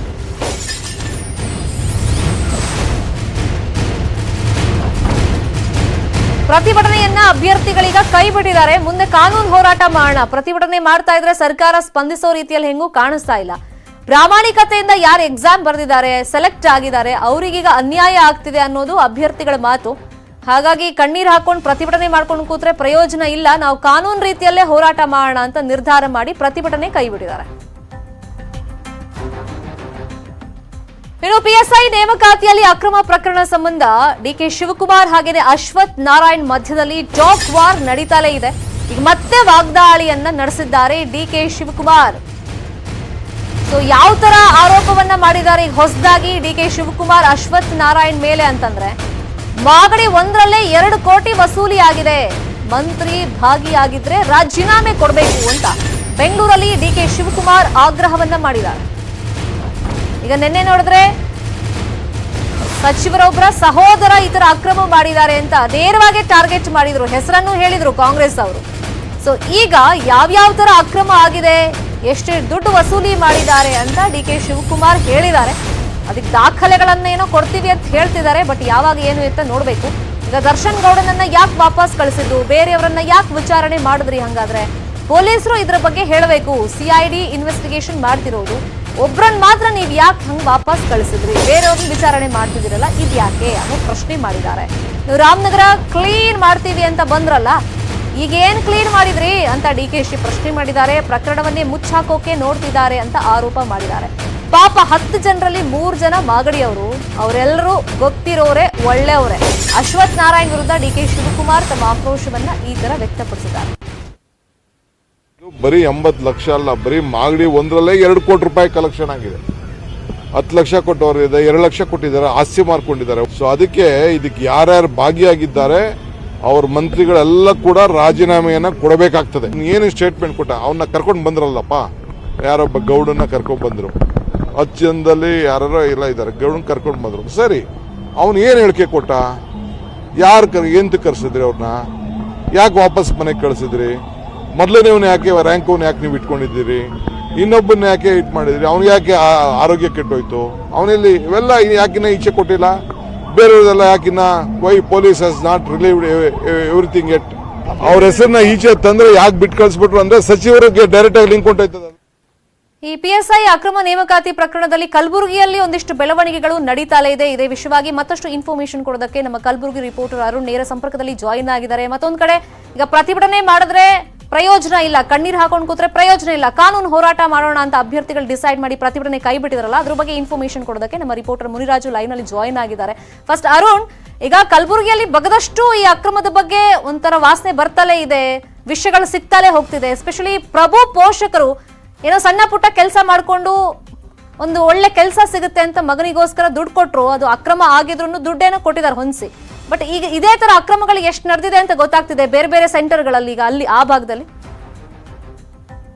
ಹೌದು ಶರ್ಮಿತಾ, ಇದೇನ್ PSI ಪರೀಕ್ಷೆ ಅಕ್ರಮ ಬಗೆದಷ್ಟು ಅಕ್ರಮ ಬಯಲಿಗೆ ಬರ್ತಾ ಇದೆ. ಒಂದೊಂದಾಗಿ ಇಷ್ಟು ದಿನ ಜ್ಞಾನಜ್ಯೋತಿ ಏನ್ ಇಂಗ್ಲಿಷ್ ಮಾಧ್ಯಮ ಶಾಲೆಗೆ ಸೀಮಿತ ಆಗಿತ್ತು, ಈಗ ಬೇರೆ ಬೇರೆ ಸೆಂಟರ್ಗಳಲ್ಲೂ ಕೂಡ ಇಂತ ಅಕ್ರಮ ನಡೆದಿರೋ ಬಗ್ಗೆ ಬಯಲಿಗೆ ಬಂದಿದೆ. ಈ ಪ್ರಭು ಅನ್ನೋನು ಏನು ಅಭ್ಯರ್ಥಿ ಇದ್ದಾನೆ, ಈತ ಕಲಬುರಗಿಯ ಒಂದು HK ಸೊಸೈಟಿಯ MSI ಕಾಲೇಜ್ನಲ್ಲಿ ಒಂದು ಪರೀಕ್ಷೆನ ಬರೆದಿದ್ದ. ಆ ಪರೀಕ್ಷೆ ಬರೆಯೋಕ್ಕಿಂತ ಮುಂಚೆ ಏನು RD ಪಾಟೀಲ್ ಇದ್ದಾರೆ, RD ಪಾಟೀಲ್ ಆಡಿಟರ್ ಆದಂತ ಚಂದ್ರಕಾಂತ್ ಮುಖಾಂತರ ಇವರು ಪರಿಚಯನ ಮಾಡ್ಕೊಂತಾರೆ. ಆ ಎಕ್ಸಾಮ್ ಕಿಂತ ಮೊದಲು ಇವರು ಪರಿಚಯನ ಮಾಡ್ಕೊಂತಾರೆ. ಅಲ್ಲದೆ 50 ಲಕ್ಷಕ್ಕೂ ಕೂಡ ಡೀಲ್ ಆಗಿರುತ್ತೆ.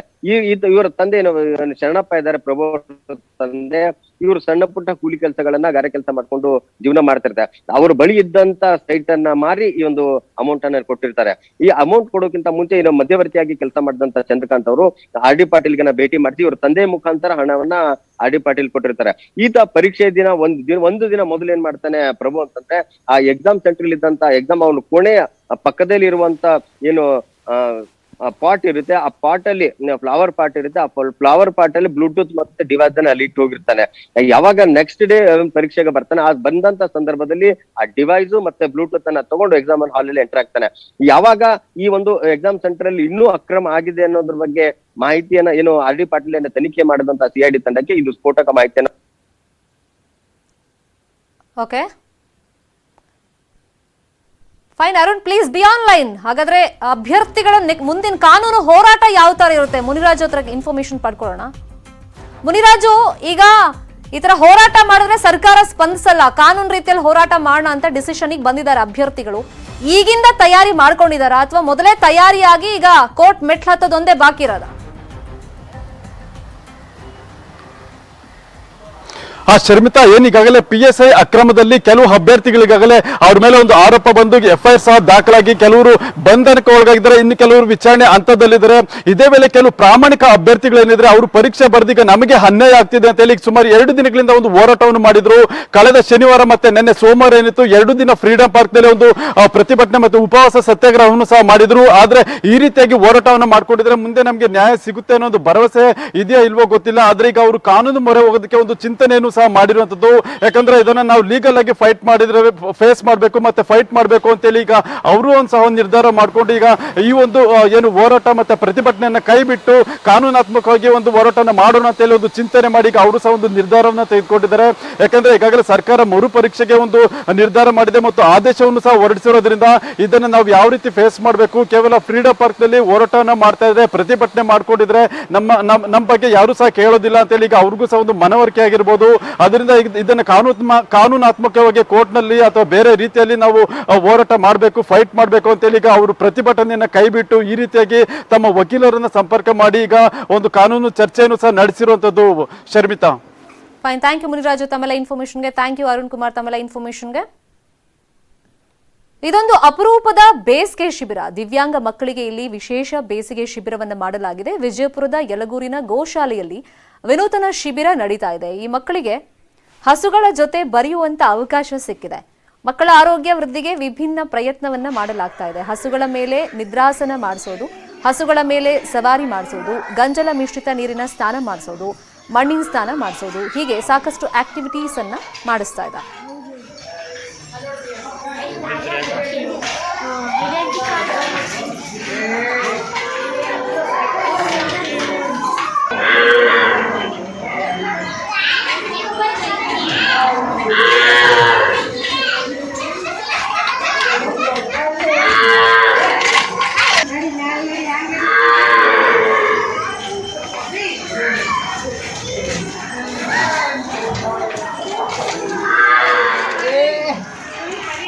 ಗಿಡಿ ಹಾ ಸರ್ಪಣೆ ಬಿಡ ಅಕ್ಕ ಹಿಡಿ ಹಾ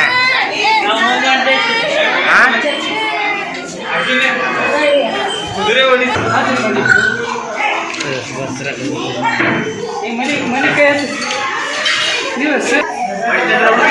ಇಲ್ಲ ಭಾರಿ ಮಿಸ್ ಆಯ್ತು.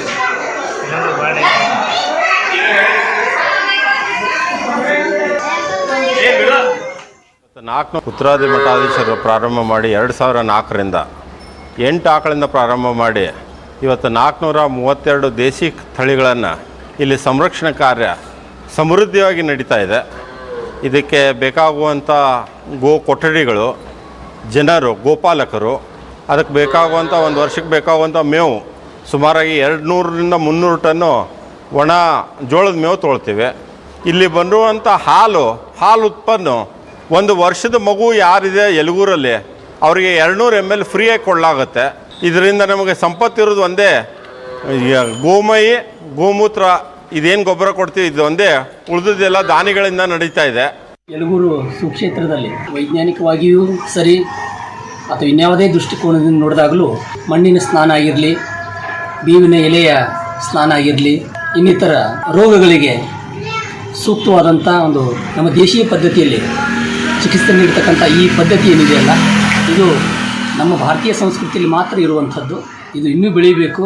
ಇದರಿಂದ ಸಾಕಷ್ಟು ದೇಹಕ್ಕಾಗಲಿ ಮಾನಸಿಕವಾಗಿ ದಿವ್ಯಾಂಗ ಉಳಿತಕ್ಕಂಥ ವ್ಯಕ್ತಿಗಳಿಗೂ ಸಹಿತ ಮಕ್ಕಳಿಗೂ. ಉತ್ತರಾದಿ ಮಠಾಧೀಶರು ಪ್ರಾರಂಭ ಮಾಡಿ 2004ರಿಂದ 8 ಆಕಳಿಂದ ಪ್ರಾರಂಭ ಮಾಡಿ ಮುರುಘಾ ಮಠದ ಬಸವಶ್ರೀ ಪ್ರಶಸ್ತಿ ಪ್ರದಾನ ಮಾಡಲಾಯಿತು. ಪುನೀತ್ ರಾಜ್ಕುಮಾರ್ಗೆ ಮರಣೋತ್ತರ ಬಸವ ಪ್ರಶಸ್ತಿಯನ್ನು ನೀಡಲಾಗಿತ್ತು. ಈಗ ಪ್ರಶಸ್ತಿಯನ್ನು ಸ್ವೀಕಾರ ಮಾಡಿದ್ದಾರೆ ಅಶ್ವಿನಿ ಪುನೀತ್ ರಾಜ್ಕುಮಾರ್ ಅವರು. ಚಿತ್ರದುರ್ಗದ ಮುರುಘಾ ಮಠದಲ್ಲಿ ಕಾರ್ಯಕ್ರಮ ನಡೆಯಿತು. ಡಾಕ್ಟರ್ ಶಿವಮೂರ್ತಿ ಮುರುಘಾ ಶರಣರು ಪ್ರಶಸ್ತಿ ಪ್ರದಾನವನ್ನು ಮಾಡಿದ್ರು. ಇನ್ನು ಪ್ರಶಸ್ತಿ ಸ್ವೀಕರಿಸಿದ್ರು ಅಶ್ವಿನಿ ಪುನೀತ್ ರಾಜ್ಕುಮಾರ್. ಇದರಲ್ಲಿ 5 ಲಕ್ಷ ರೂಪಾಯಿ ನಗದು ಪ್ರಶಸ್ತಿ ಫಲಕ ನೀಡಿ ಗೌರವವನ್ನು ಅಲ್ಲಿ ಕೊಟ್ಟರು. ಇನ್ನು ಶಿವಶರಣ ಮಾದಾರ ಚೆನ್ನಯ್ಯ ಮಠದ ಬಸವಮೂರ್ತಿ ಮಾದಾರ ಚೆನ್ನಯ್ಯ ಶ್ರೀಗಳು ಕೂಡ ಈ ಸಂದರ್ಭದಲ್ಲಿ ಉಪಸ್ಥಿತರಿದ್ದರು.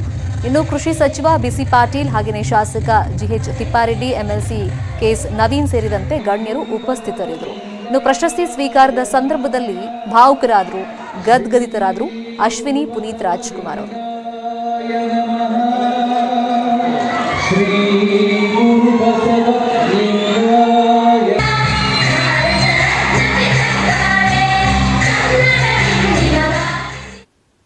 ಇವಿಷ್ಟು ಸದ್ಯದ ನ್ಯೂಸ್ ಅಪ್ಡೇಟ್ಸ್. ನೋಡ್ತಾರೆ ನ್ಯೂಸ್ 18